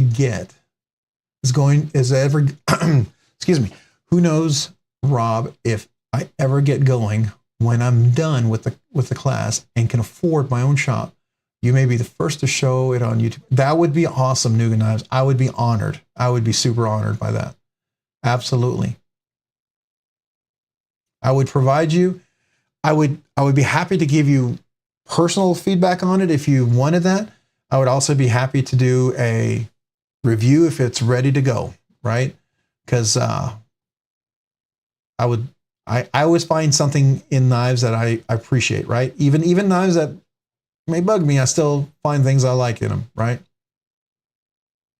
The mini bug out, the Berg Blade Slim, okay, Chavez 229, yeah, Sabenza. Now I'm deep down the rabbit hole. Yeah, I understand that. Yeah, that Chavez can really pull you in. The Berg Blade Slim, I got the Berg Blade Sweeney. That's a nice one too. It's not quite the Slim, right? It's not, but still nice. The mini bug out, and I had a mini bug out. And I didn't keep it because back then I got into, it's one of those things where you buy knives and you feel like this is the only way. Oh, so I don't know about you guys. All right. So one of the things that I did when I first got into knives, I saw some knives I liked, and then I started watching a lot of the YouTube channels, like probably everybody else has. And I started realizing, people say, well, this is the knife you need to get. So I was like, okay, all right, I'll get that. So I started buying knives that I felt I should get because these are the knives you're supposed to get. And then next thing you know, I realized, wait a second, it's a cool knife, but I'm not carrying it. I don't love it like I thought I would. And then I remember hearing a couple of YouTubers talk about, hey, buy the knives you like. And don't buy the knives people say you're supposed to like. You know what you like, and that's okay. You don't have to like every knife. You can appreciate other knives. Like I can appreciate the Grimsno, oh, I can't even say it. The Norseman, right? I can appreciate that one. I can appreciate it very, very, very much. It's not my cup of tea. And I know a lot of people who talk greatly about it, and the action is phenomenal, and I'm sure it'll be wonderful. It's not my cup of tea, and I'm not tempted in any way to get it. Just like there are some, like, the Skiff. There was one that came out, and I had a chance to handle it. And it had a very, very small flipper. And I remember I tried it in House of Blades, I think it was. They had one. And when I held it in my hand, I was like, ooh, I don't like that. It made me realize I may not like all Skiff. Not every Skiff is going to be great. Just like Chris Reeve knives. I like my Umnumzon. It is probably the most beautiful Tanto blade out there, I think. Probably one of the awesome. Now, if I could get a Chris Reeve Umnumzon and I could bevel out the radial cutout on the lock bar that they have so it's not so sharp on the edge, because what I'm talking about is that radial cutout. We were talking about this earlier. So typically you have a chamfering that occurs right there. It's flat. Chamfering is 45-degree angle. It's a chamfering. So like you'll see it on the edge, like right here on the Redintion. This is a chamfering, right? So that's chamfered edges. It's like usually a 45 or so degree angle. So a lot of lock bars will have chamfering in there. And so if I go in here, like you'll see here on the McNeese, that's chamfered. It's like a 45-degree angle in there. Very comfortable. Put your finger in there. Easy to get in, easy to disengage. This is radial, and it's sharp. And sometimes radial works when you need a little edge and it's really tight and you want to get in there and open it and disengage it. And the bar pressure is not very strong, and it's a very light. So all you need to do is just barely catch it, kind of like a little jimping, so you just catch it and close it. But if the bar is like this one, much larger, that radial cutout can be very, very uncomfortable and very displeasing, right? So I found that to be the case with the Umnumzon. It was very sharp and very uncomfortable because that lock bar is so strong. And because it doesn't have your traditional steel bar insert like you do on a lot of these, steel bar insert that fits in there, it's a ceramic ball that's put into the titanium bar and pinched in there. And so you can't bend it back and you can't tune the detent, which I do on a ton of knives. I tune my detent. First, if Lefty grabbed all my knives, he would go nuts because he likes strong detents. I like lighter detents. I don't like crazy light detent. I don't like strong detent, right? I like a detent, especially if a top flipper or something. I want to be able to use my finger to top flip a knife. If I can't do that, like this one right here, if I can't put my finger and go over here and do that, the detent's too strong, right? I want to be able to enjoy a top flipper. So I couldn't do that with the Umnumzon. And so I sold it. So that's my little experience. I don't know if anybody's had similar experience. Any of you guys experience the same thing?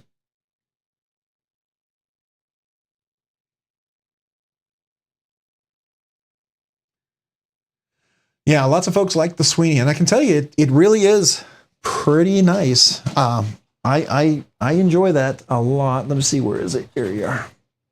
So the benefit of the Sweeney is this top flipper. It's positions really nicely, beautiful sand and nice edge, and the action is really nice. Closes really nice, and that thumb hole works really, really nicely. So and the action is just buttery smooth. So it's one of those that did I tune it? Yes. Did I put skiffs in there? Yes. I tuned it super, super, super lightly, just enough so that the top flipper would be comfortable so that when I come up here, I can do that. If I have a top flipper, I want to be able to use it. So that's just my perspective.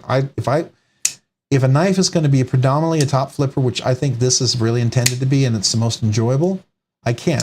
Now, I can still get a strong deployment with that thumb hole. And because it's bolstered, it's very easy to do left-handed. So to me, that's what made this very, very enjoyable. So.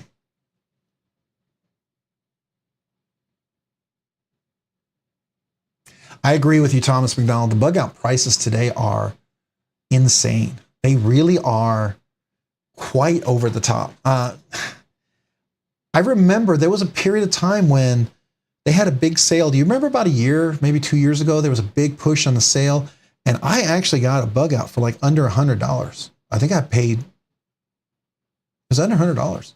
The regular bug out was like a 109, and the mini bug out was under $100. And I remember I even got an Osborne that was super cheap. It was like $107. And I was and I ended up reselling those. Had I kept them today, I could have doubled my money probably. But I don't get how they went from that price to the price we have today. I know materials went up. If you're going to do that, I'm okay with that. But your material should increase. If you're going to tell me that this bug out that I paid I got this on sale, and I paid, what did I pay for this thing? I got it on sale when there was a sale on it. And this is with the titanium scale. I think they're selling for like $270, $280 now, but I think I paid like $130 for this. I did. I got it on sale.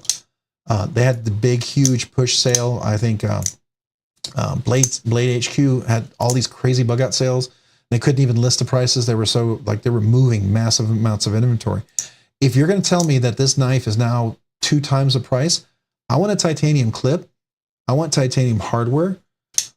I want M390, LMAX, or Vanix, or, those types of steel at that price. Not, oh, okay, well, we have a bug out now with the S90V. That one's $350. No. And it should be titanium. Their titanium, the slim whatever thing knife they have for $522. I don't get that. You're telling me that knife is worth more than this McNeese? You're telling me it's worth more than this handmade mid-tech custom McNeese knife? With all due respect, I don't think so. Just my perspective. If you're a bug out fan, I respect you. You can love your bug outs. It's fine. I don't agree with that. I do not.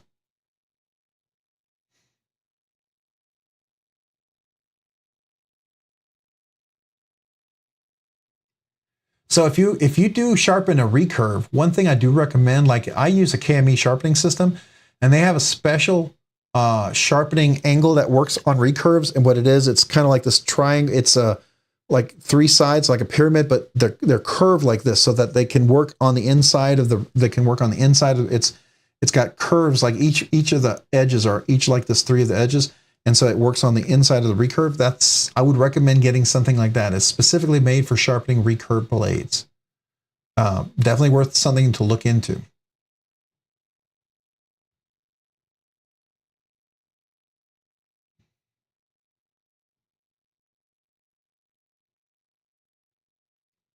Hey, Oliver Warman, am I saying that correctly? I hope I said it correctly. Oliver, I don't think I said hello to you, and welcome, please. Appreciate you being here. The SOG Flash 1, the ZT566, all right, the Launch 9, the MBK Slayback XL. Okay, well, that's a huge jump there, right? Yeah, okay, that's cool. Heard that a few times about the Mordax Nuga. I hated the Mordax, wanted one for so long, and got one in Magna Cut, and I just didn't do it for me. So, Nuga knives, here's something that I've really thought about that Mordax. I love my Mordax. At the time, it was the best button lock I had, but it was also the only button lock I had.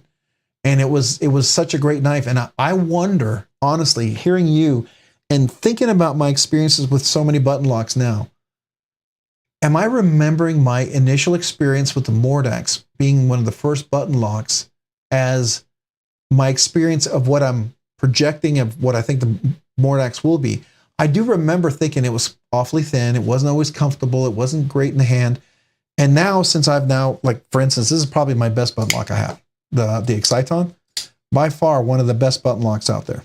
I really, really, really enjoy this. If it's a limited edition, I get it. Can't find it now, I get it. But this is by far and wide the best deployment in a button lock. It's so comfortable.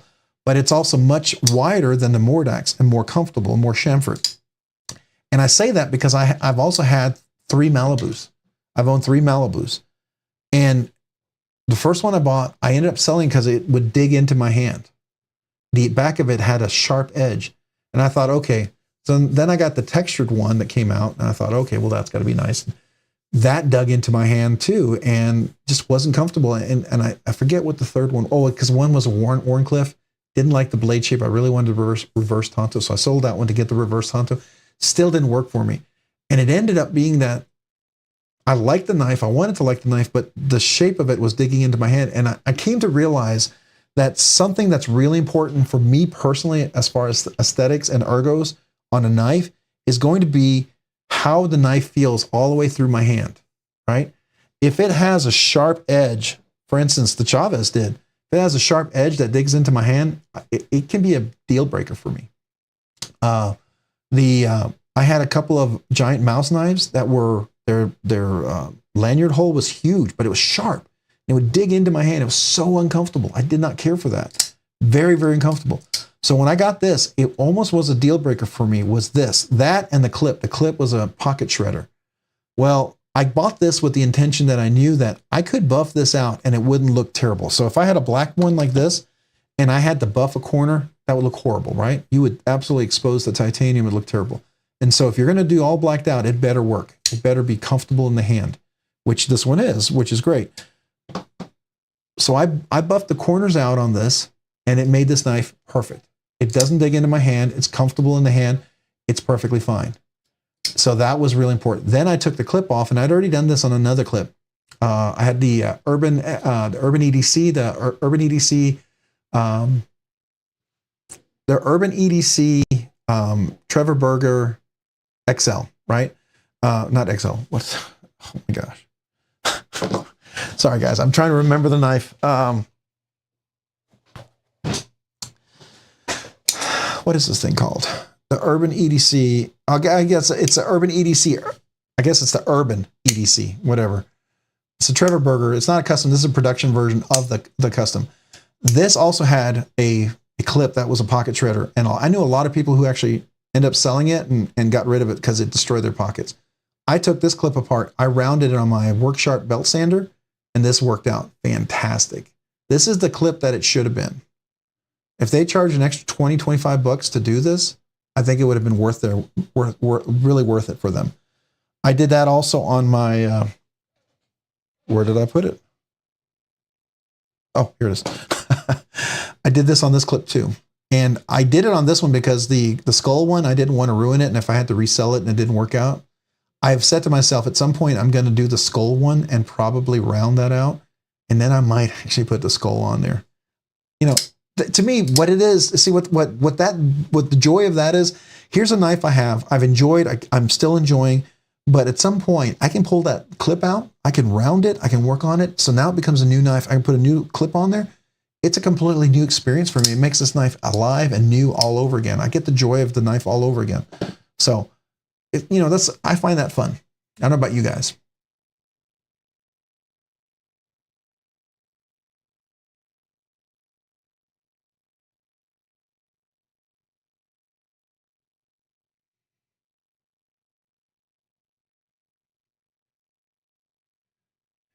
Yeah, Chef Rocky. So if you're not a bug out fan, I know some people who do not like their bug outs. I get it.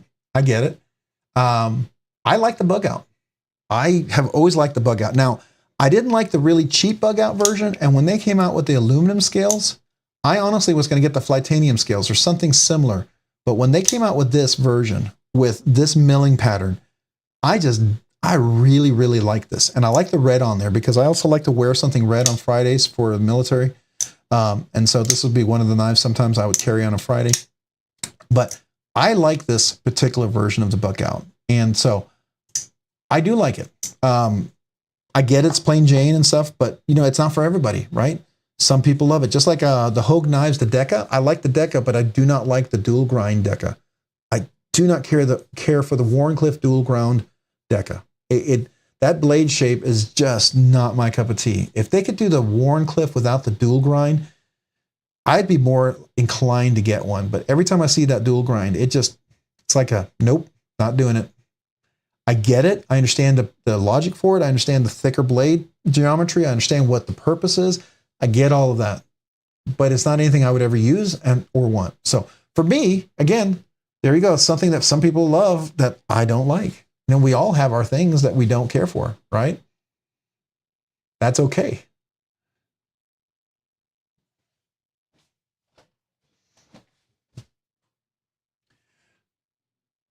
So Nougat Knives, you said your ergos suck and my button lock was a bit gritty. On which one was that? I didn't see your comment. Let me scroll up here. The aluminum bug out, by the way. Oh, with the aluminum bug out. So it was gritty on yours, on the aluminum bug out. So okay, so here's something I do with every phosphor bronze knife that I get. Spyderco, bug outs. I even did, actually, believe it or not, I did it on my Rendition. And if you didn't know this, when you take this apart, there are phosphor bronze washers on this knife. Did you know that? It's cage ceramic ball bearings for the pivot. But the kickstop has a pivot in there, and it's got two miniature, really small phosphor bronze washers on there. I polished those up to give this even better action on the knife. So I do that with the bug out. I did that with anything that has a washer in there. And that's how I get my drop shut action. And also how I get the very smooth action. And what I do is, I got this from a KPL video, I think it was, the guy who does a KPL. I take it apart and I polish the washers. I do my circle 8 right, and it gets a nice shine. I make sure the measurements, it's even on both sides. And then I polish the blade to make sure there's no grit or anything on there. And it's just the area where the washers, the phosphor bronze washers kind of go over. And once I do that, I've noticed every time any grittiness is gone. And I do like that about when you can polish that. And I can also polish the inner liners here where the washers touch the steel on the other side. And that made it really phenomenal. So I've had bug outs where it's not been great, and I've done that to them, and it's really fantastic. Hey, Chef Rocky, what's going on? How you doing? Good to see you. Appreciate you being here. So Chef Rocky, I agree. So, you know, Chef Rocky, speaking of the bug out, if you don't like the bug out, have you checked out that new one that's, is it Olin Knives? Let me see if I can find it. Yeah, I think this is it. Let me show you something. Something you might want to consider if the bug out, if it's the big thing is the size, this might be something worth checking out. Yeah, here it is. I think you might, I very much want to get this. The Goat AXL fat carbon one. This is like a gigantic 8 1/4 inch, like a bug out with the axis lock. It's made by Riot. It's supposed to be phenomenal, and $299.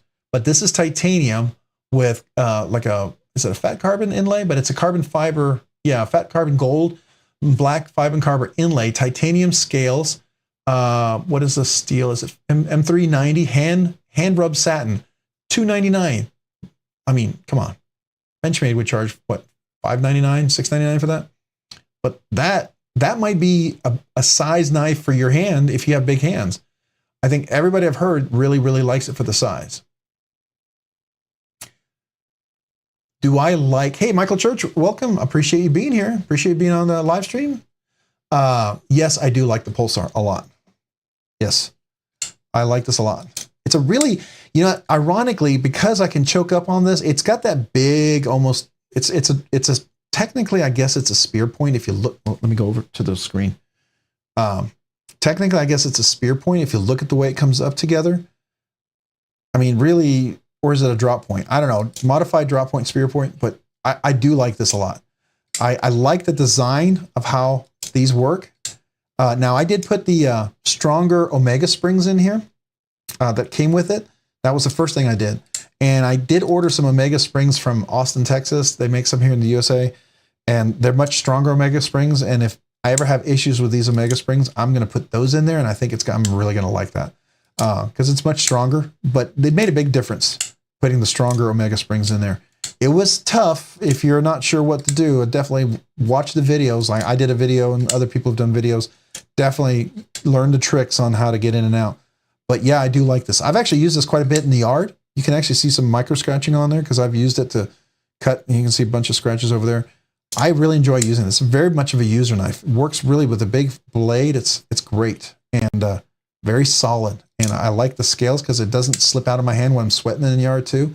So this is ironically, it's a nice user knife. And I like the clip. Now, all things said, if this wasn't more of a bead blasted kind of finish, I might soften that a little bit later on, and I could just write that off as like wear from use, right? Because it is a little sharp there in the corners. I wish that wasn't the case. I wish they rounded that just a little bit. That would have been nice. Maybe they do it now, but yeah, I like it. I like it a lot. I think it's a really good buy if you're okay. I mean, some people are very anti buying anything from China, so you might not like a lot of things here. You would probably eliminate everything up here would be eliminated, including this.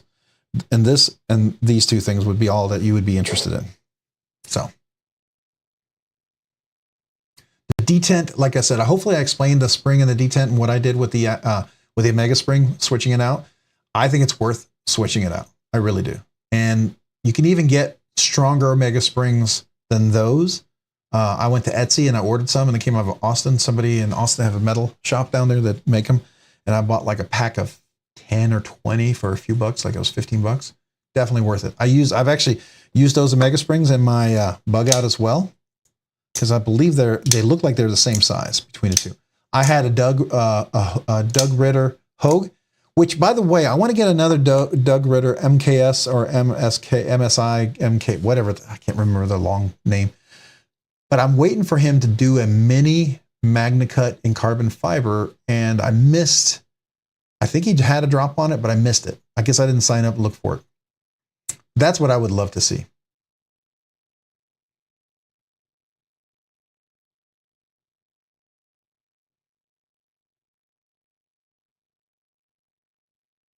Yeah, the Deca, Original Goat also has some really, really nice titanium scales, but you have to get on the pre-order for that.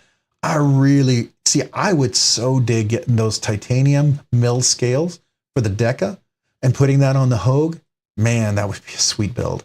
The problem was when I went to look for it, it was a pre-order, and I was like, oh, I don't want to. I don't know if I'm just impatient, but pre-order is.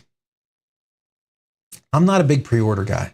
I'm not, and probably I wasn't sure if I really wanted to do it. And the one I wanted to do was the Wharncliffe. Then the Wharncliffe only had the dual grind, and then I was like, I don't know if I want to do that. And so by the time I was thinking all that through, I found another knife. It was kind of like that cartoon, with the house, whatever, and the old guy and the dog gets the little translator on there. And it's like squirrel. It's like I'm looking at this knife, trying to build it out, and thinking everything I want to do with this Hogue Deca, and then next thing you know, well, there's another knife that's nice, and I'll spend my money over there, and I forget to come back. So because I would get the Deca, I would probably end up getting the scales. I would get custom clip for it. I would rebuild that knife in a way where I want it to. And I know they sell a high-end version of it, but it's not exactly how I'd want it anyway. So I don't know if you guys run into that.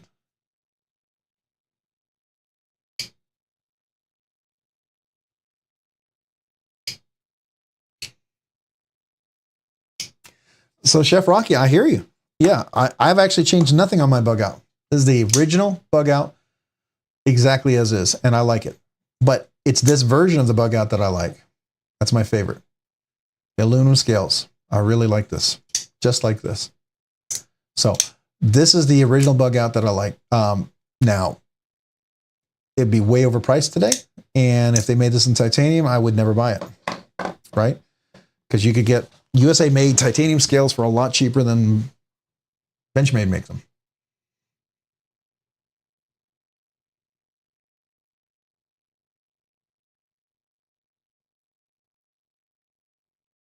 Yeah, McNeese. I recommend McNeese. I have the auto and I have the frame lock. I like them both. Matter of fact, my favorite out the side OTF is the McNeese.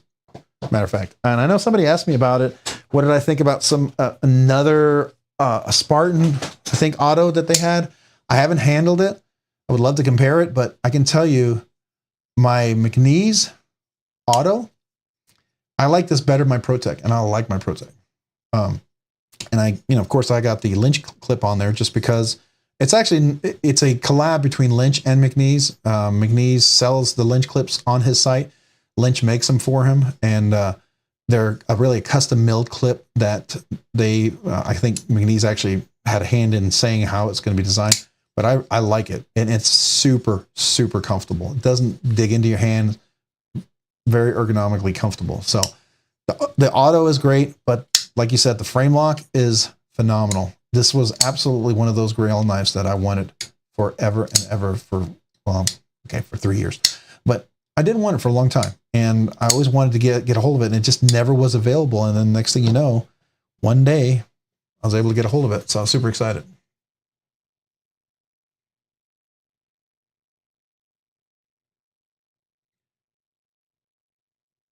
Uh-oh, what song? Oh, it's same.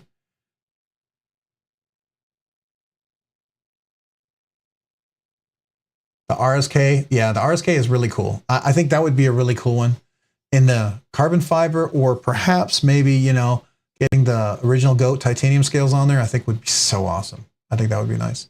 Just to have the same scales, but in titanium. I wish they make them whole themselves, but I don't know if they would ever do it. Same with Glocks. Yeah, I'm sure you love your Glock with $1,200 of add-ons.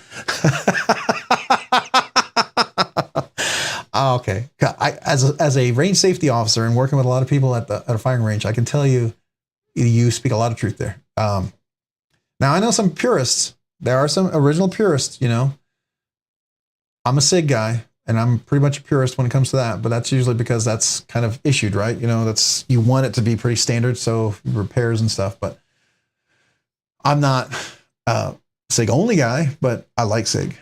Fits my hand well, let's put it that way. And I like the way I can control it. So there you go. It is pretty expensive. $200 for the scales. I know RG Custom, Rips Garage Technology and RG Custom Works, and who's the other one? There's some other people that actually do some titanium scales that are worth considering. They may not, the thing is about scales, you get what you're looking for and the type of precision milling you want in there, right? So I have like some Rips Garage Technology scales on my my paramilitary 2, right? So here's the Rips Garage Technology Arctic Storm scales. Like these scales a lot. Now there's no milling; it's kind of harsh all the way around, and I might actually take my little Dremel and soften every corner all the way around. Now that I feel comfortable doing that, but very nice, But then I found these, and this is a whole different level, and the work on this is it's expensive, but it's worth it. Was these scales on this one? To me, when you talk $250, that is what I would expect, right? That kind of quality. It's contoured, beautifully rounded. Look at the milled clip that comes with it. All of that is just really nice compliment to the knife. So when I see that, that's the kind of stuff that I feel like I would be okay investing into, right? I don't know about you. That's the kind of stuff that I like. Menton Boss does a really good job. Matter of fact, this is Menton Boss right here. Menton Boss, I didn't get the Rick Hinder scales. I got the Menton Boss version, the frag pattern, because I like the frag pattern. I've had the Hinder scales before, and I know some people are Hinder only, and I get that, but I like Menton Boss. This is a beautiful, beautiful scale. I think it complements the knife. It's really nice, and it's it's a linerless one, just like it is. And matter of fact, it gives me just a little bit better access to the lock bar for easier control. But if you're Hinder only, everything's got to be Hinder, you're not going to like that. But I like that. I think it looks really nice.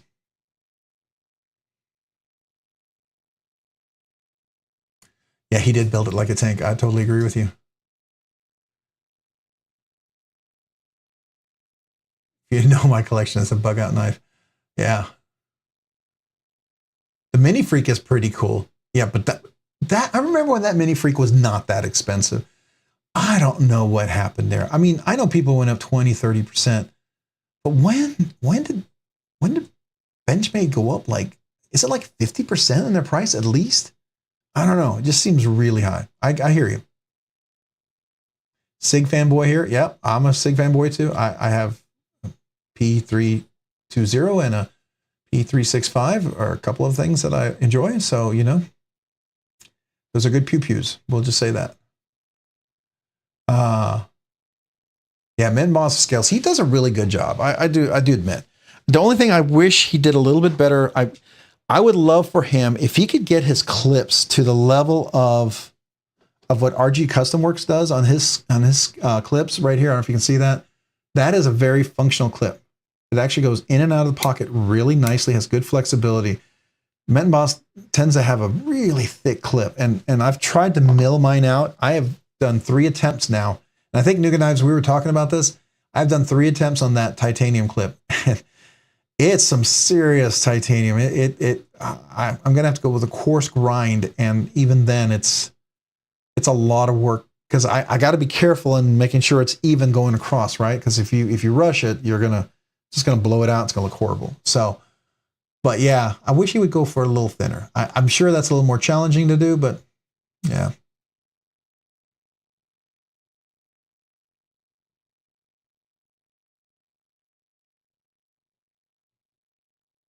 Yep, P320, 365XL, same here.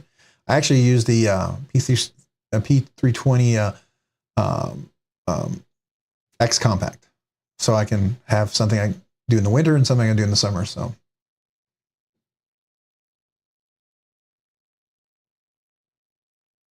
oh, the CZ Shadow too. CC Shadow. Let's take a look at that. I think I know what you're talking about.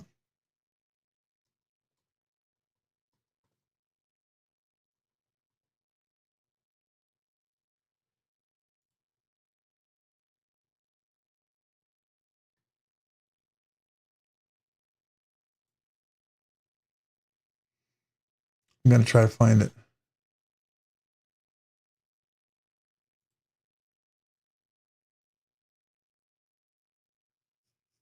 I don't think I'm finding that.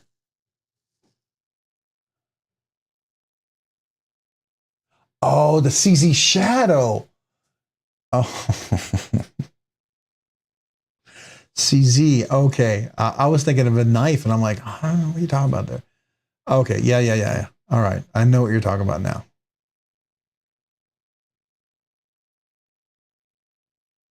Yeah, that's pretty nice. That's like my son has a CZ. He has a it's the P something P7. I can't remember. I shot it. It was pretty nice. So the TRM Shadow is nice. I agree with that. I like the TRM Shadow. I have a Shadow.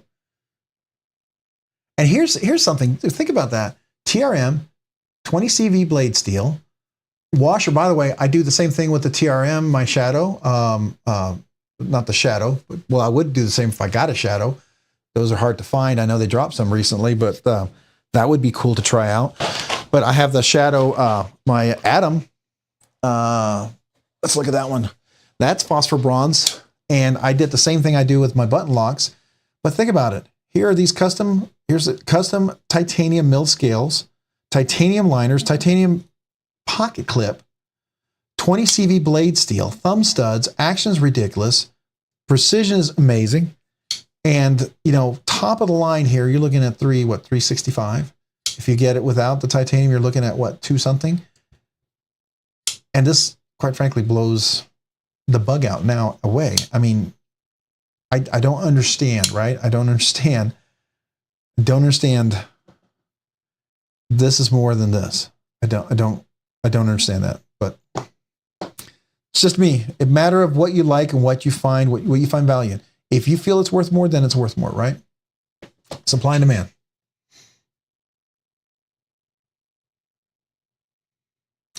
So the clips on the TRM, as far as Now, are you talking about even the recessed ones on the titanium ones that are perfectly recessed like this? Let's see if I can get that focus. All these knives, it's trying to focus on a whole bunch of things. It's probably the letters right there. Come on. So you don't like that? I found that one of the most comfortable clips to carry. It's very comfortable for me. I don't have a problem with it. This one especially recessed like that, I think it's really nice. But so I am pretty basic when it comes to flashlights. I have two. I really like Surefire. So I have two flashlights. One that I carry mostly, and I have another one that was my backup because I thought I lost this one. So I carry my Streamlight ProTech 2XL, and it uses one of these batteries that I recharge. So I have several of these Streamlights, and I can just pop that right in there. This is a 500 lumen one, and you can see I use this quite a bit. It's got a lot of abuse to it. I've had to bend the clip back a few times, but this is a much loved and used knife. I mean, flashlight. It gets hot because it's warm. And then, so this is my other one that I have. This is the Streamlight ProTech HLX. This is 1000 lumens, right? And now I like Surefire a lot. I think Surefire is great. I like the fact that I can get that one to strobe. To me, that's kind of nice because I use this more for tactical purposes. So if I'm ever having to be in a situation where I need to distract someone long enough to make sure everything's okay and I'm going to be okay, you know, for family, always, everything I do is to protect my family and those I love. So, but these are the two that I like. Now this one's a little bigger, and so it is challenging to carry this sometimes, and I like carrying this because of the size.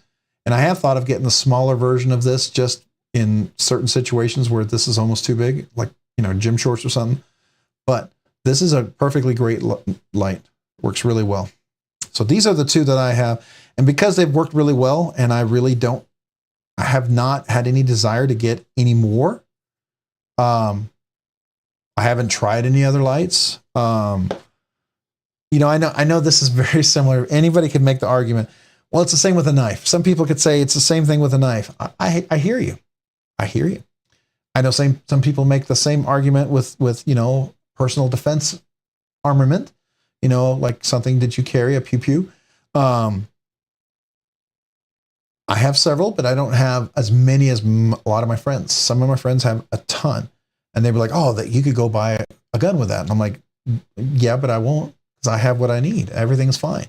Now, I may get the parts if I'm worried about how that thing is holding up or whatever. I may have a backup if I feel like it's old or something. But this is what I enjoy. I enjoy this part more than I enjoy. The other parts are tools that I use. These are tools that I use, but they're also a hobby.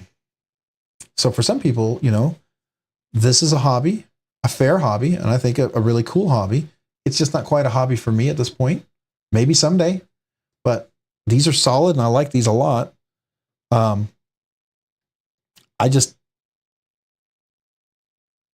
would have to find a reason for the other ones, right?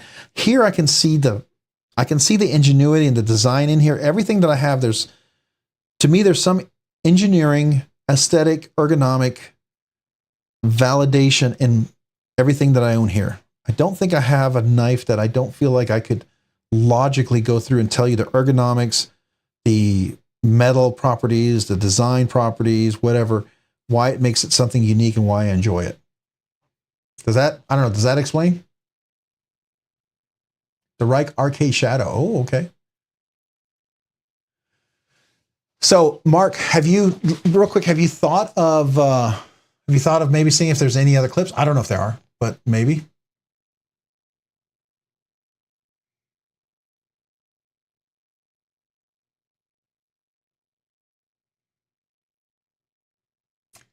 Okay, the full SMK.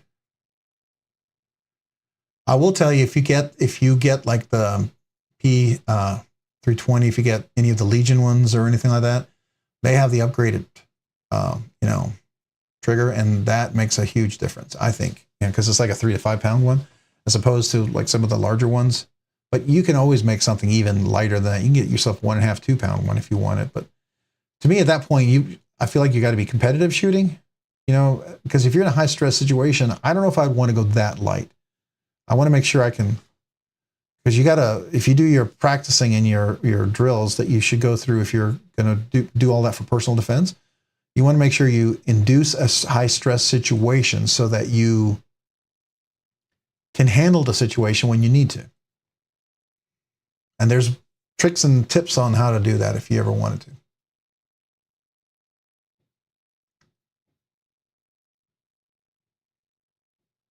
Toolless, okay. Oh, let's see what is that link here. The Benchmade product. Let's take a look.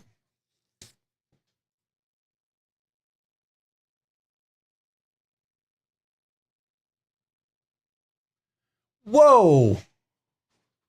The bug out is that much now? Holy smokes. It's not what I paid. That's not what I paid. I paid one half of that at least or less. Wow.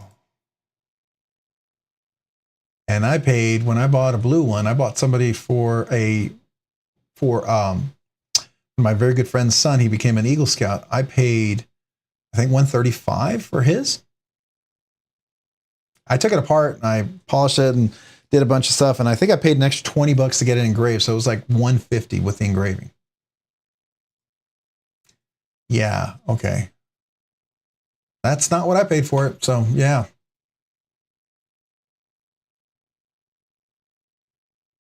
They're having a giveaway. All right. So let's take a look.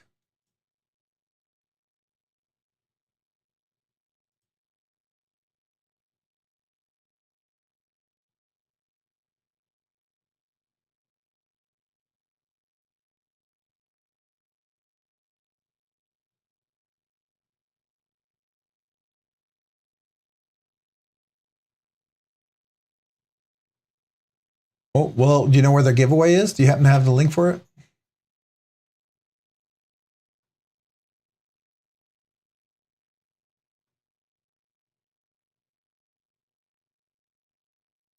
Yeah, so Nougat Knives, I mean, I think I liked, and I will tell you, these two Streamlights that I bought are USA made. So a lot of the Streamlights, the cheaper versions, are going to be made in China, okay? They're going to be Chinese made. Surelights are all going to be USA made. They're also very expensive, and I highly recommend them. Had I done this all over again, I might have gotten the Surelights. I think that might have been, I don't know, might have been, I might have been a Surelight only kind of person had I started off with Surelight, but I started off with Streamlight, and I bought the USA made versions that are really good. And these two are USA made versions. And so I've had no issues with these, and these are really great. So I've been okay with them. You know, if I were to get a Surelight, could that totally change my perspective? Probably, absolutely. But at this point, I feel like they're doing their job, what I use them for, right? And they're fine. And I would rather spend my money on knives. So this is okay, right? I do have a flashlight in every car, and I have a huge Streamlight next to my bed. It's a 3,000 lumens. Definitely made for a, if someone were coming into the house, we have a whole tactical thing that we go through, and everybody knows what they're supposed to do. And I can completely blind them if I have to, and light them up if I have to, like lights, literally lights, light them up. But the other thing too, if that happened, God forbid, I hope it never happens, but if, you know, you got to protect the ones you love, right? Yeah, the 535-3 used to be $279.99. I paid well under that. I could have sworn I paid under $200 for this, but I also got a couple of discounts. I had a coupon discount for the store I bought it at, and it was on sale. And so I think I got 3 discounts toward it. And so I ended up paying less than $200 for this. Pretty sure. I thought it was like $180. Maybe a little less, maybe a little more. I can't remember. I thought it was $150, but I'm thinking maybe that was the other bug out I was thinking about. Maybe it was like $180, $190. I don't know. But I'm pretty happy with it at that price. I don't know if I'd pay $300 for it. Certainly not. Oh, so Flightanium has a clip. That's awesome. That's good. Good. Speaking of Flightanium, I really like my arcade, my Shark-Lock arcade. If you're not a Shark-Lock fan, you're not going to like it. But if you like Shark-Locks, that Flightanium is pretty nice. Oh, here's the giveaway. All right, so let's all take a look at the giveaway. Let's take a look at that.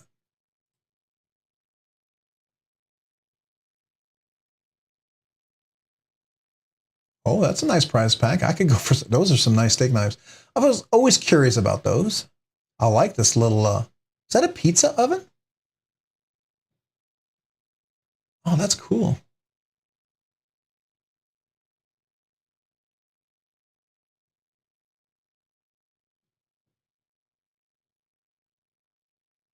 All right, so there's the giveaway. So you guys, if you want to enter, definitely.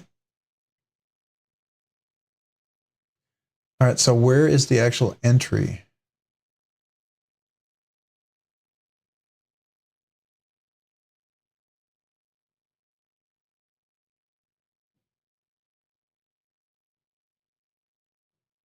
Oh, okay, so this is how you enter. No? All right. Am I missing it?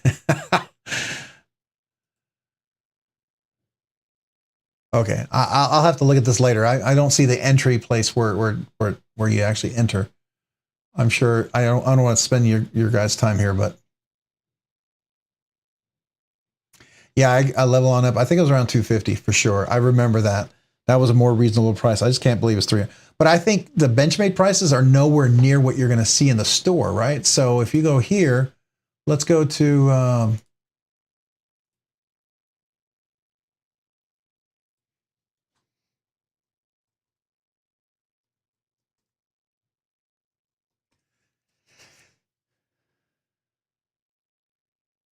yeah, so 270 is what they're selling it for. And by the way, I think I could be wrong. It didn't take it, but I have used this before. Just something to think about. Don't know if it works on this one. I think Benchmade is excluded, but let's see. Oh, no. Oh, all right then. 243 with the RNK10 coupon if you buy it at White Mountain Knives. So it's under 250. 243. So that's not a bad deal. I mean, that's close to what it used to cost. You know, at least it's not the 300 that Benchmade's trying to sell it at. But 243, that might be a little more doable if someone's interested. There you go. The other one that I really wanted to get, I don't know if they have it here, Benchmade. Now this is the one that I really want to find. The Mini Adamas. Oh, I think my page is too big. Yeah, let's shrink that a little bit. Here we go. Do they have it? No, they don't have it here. There's an Adamas. Let me see if there's more than, is that it? Okay. I like the Mini Adamas. That's really, really high. But the DLT trading,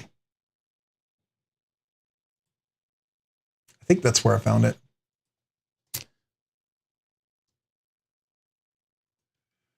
There was, do they have it? Come on. Oh, is this it? Yeah, it's expensive, but this is the carbon fiber scales. Looks like a brass, but I'm not sure if it's brass inlaid. But this one is this is probably the Crewwear version, or is this the Magna Cut? Yeah, this is the Magna Cut version. Magna Cut, not coated, with the thumb studs. But I mean, just check that out. That if I'm going to get an Adamas, Mini Adamas, this is the one I want. I'm on the notify me when available, but that one looks really cool. I wish White Mountain Knives sold it and I could get 10% off, you know, but that one is, I think this is the one that I would like to go for. I would probably put a Lynch clip on there. I'd want a titanium clip. And the reason why I do titanium clip, I don't know about you guys. I do it. Oh, you leaving for work now? Gonna listen on the drive. Hey, no problem. Drive safe. Appreciate you being here. And I understand if you can't reply because you're driving, be safe.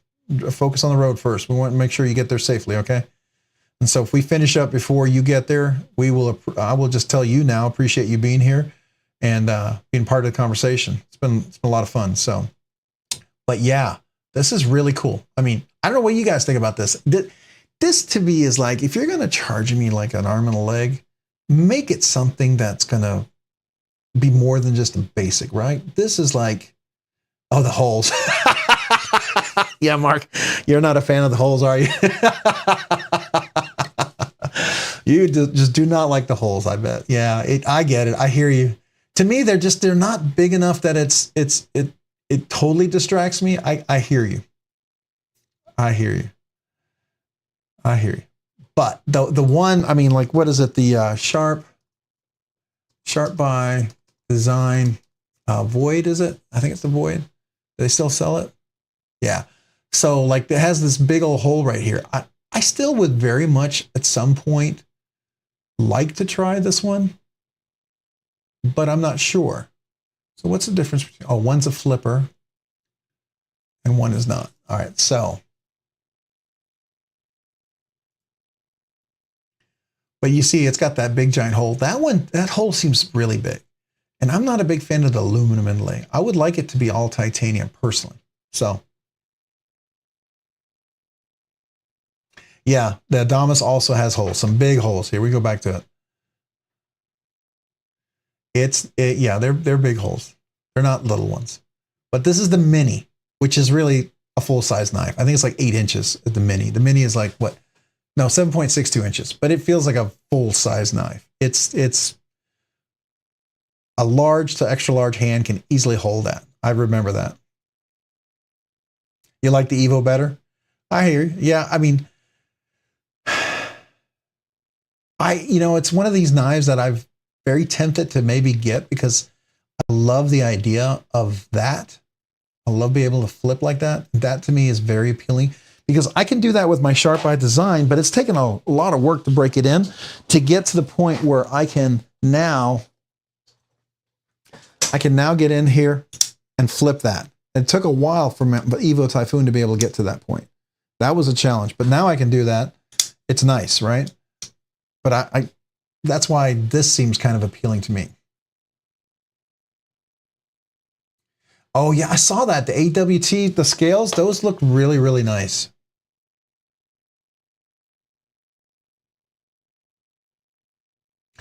Okay, so if you're going to compare I will say personally, when it comes to the Sharp by Design Void compared to the Relative is going to win.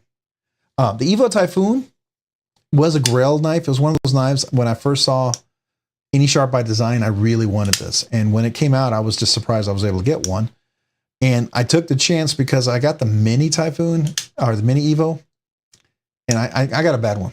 I'm 100% convinced the one I got was not a good one because it doesn't feel these absolutely did not feel anywhere close to the two. And everybody I've talked to who has a Mini Evo or has an Evo Typhoon, they say they feel the same. And so they did not. So I'm just going to let that go. That being said, if I had known that, I would have probably gotten another Mini Evo and I'd have been happy. But the problem was when I bought it, I bought the last one. They were all gone and I didn't have a replacement. So it was either deal with that one or not have one. And so I was rather not have one. But I'm glad I have this one because the one works great. But if you're going to compare, I will say my Relative, I broke my rule about getting a duplicate of any knife with the Relative. So I normally never have two of the same knives of anything, except for, I would say, is my Relative, right? So I have, this is the only knife that I ever bought two of. So I do have two Relatives. And I really, really, see if I can do this correctly. I really do like the Relative a lot. There we go. Ooh, there we are. You see that? I justify this. I justify this because one's LMAX, one's 20 CV. One is a clip point Tonto, the other one's a drop point. One's all blacked out, and one is naked titanium. So they're very different, right? I mean, that's enough for them to be different, right?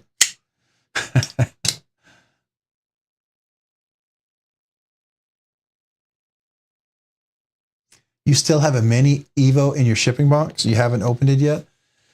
You should open it to find out if it's a good one or not.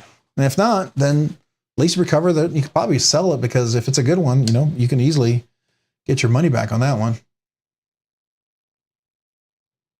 They're the same, but different. Exactly. Exactly. Right, 480/20. I used to have two, and I only have one now, and I got the carbon fiber, but I did get, the arcade one. Oops, try to do that with a Band-Aid, it's a little hard. So this is the Shark Lock arcade, and I think it's pretty cool. It's meant to be a user knife. It's meant to be a user knife. It's definitely meant to be hard use for sure. And I do enjoy that. I mean, there's no premium stuff on here, but what I'm waiting for is I'm waiting for a Flightanium. They're going to do titanium scales because this is already a titanium insert and a titanium clip of some sort. I mean, the clip works fine, right? It works for what you want it to do, but it would be nice to have a titanium clip. It would be nice to have a titanium scale. I think that would be nice.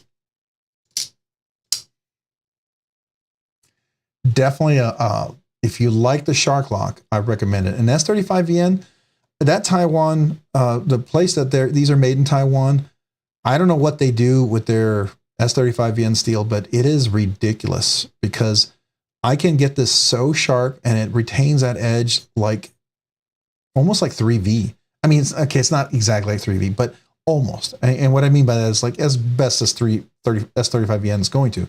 I think S35VN is a great corrosion resistant steel, and I like it. It works really nicely. So there you go.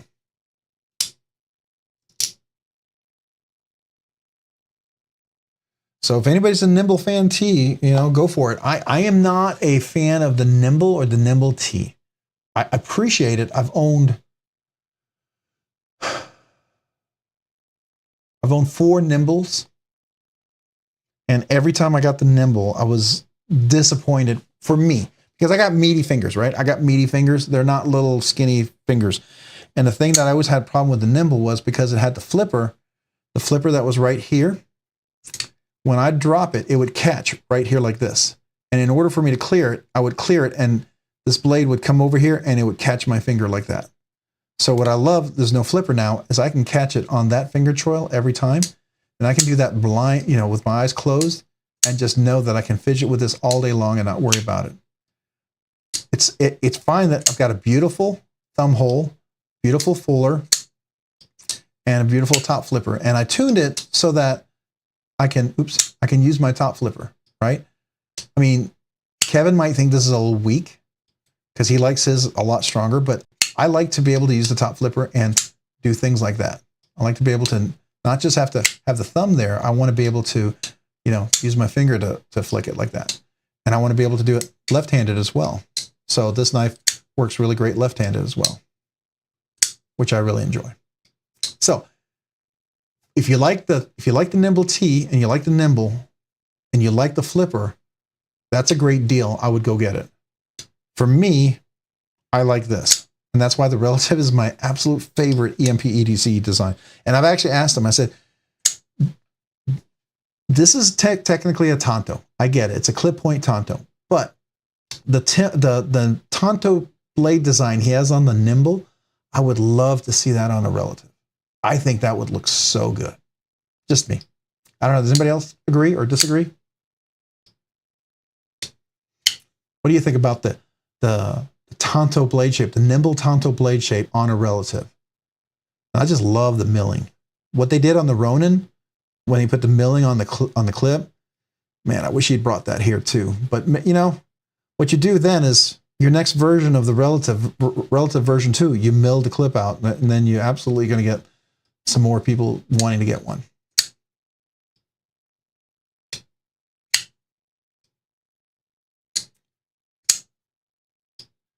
Yeah, the silver one this was the one that I really liked, and the action is just beautiful on this, right? And then the black, I actually attempted to buy this at first in the all blacked out, and it sold out. And so then when I went to look at the drop point, all they had was a blacked out version. I was like, oh, and it's the one I wanted over there at first. So now I'm glad I have both. The black is just really, really nice. And the action is just sweet on this one too. Yeah, it's just a fun knife. I can fidget all day long. And it's cool that this is LMAX and the other one's 20 CV. So very cool. Oh my gosh. Is it 11 o'clock? Man, we've been talking a long time. I did not realize that, guys. I gotta get to bed. Hey, Kelly O'Neill. Man, we've been on here for 4 hours. Holy cow. We've been chatting away a lot. All right. I didn't realize we were talking that much. Time flies, I guess, when you're having fun. I didn't realize that. Hopefully you guys weren't bored out of your mind, but I didn't realize we were on for that long. No wonder why the living room's totally dead quiet. Probably everyone's in bed. Man. Well, Kelly O'Neill, I appreciate you being here. Thank you for joining. I think we're about to wrap it up, though, so I hate to say that just as you join, but it is late. We have been here for 4 hours. I didn't even realize that. That is a long stream. And me being brain dead from work, I'm surprised all this conversation came out of my mouth.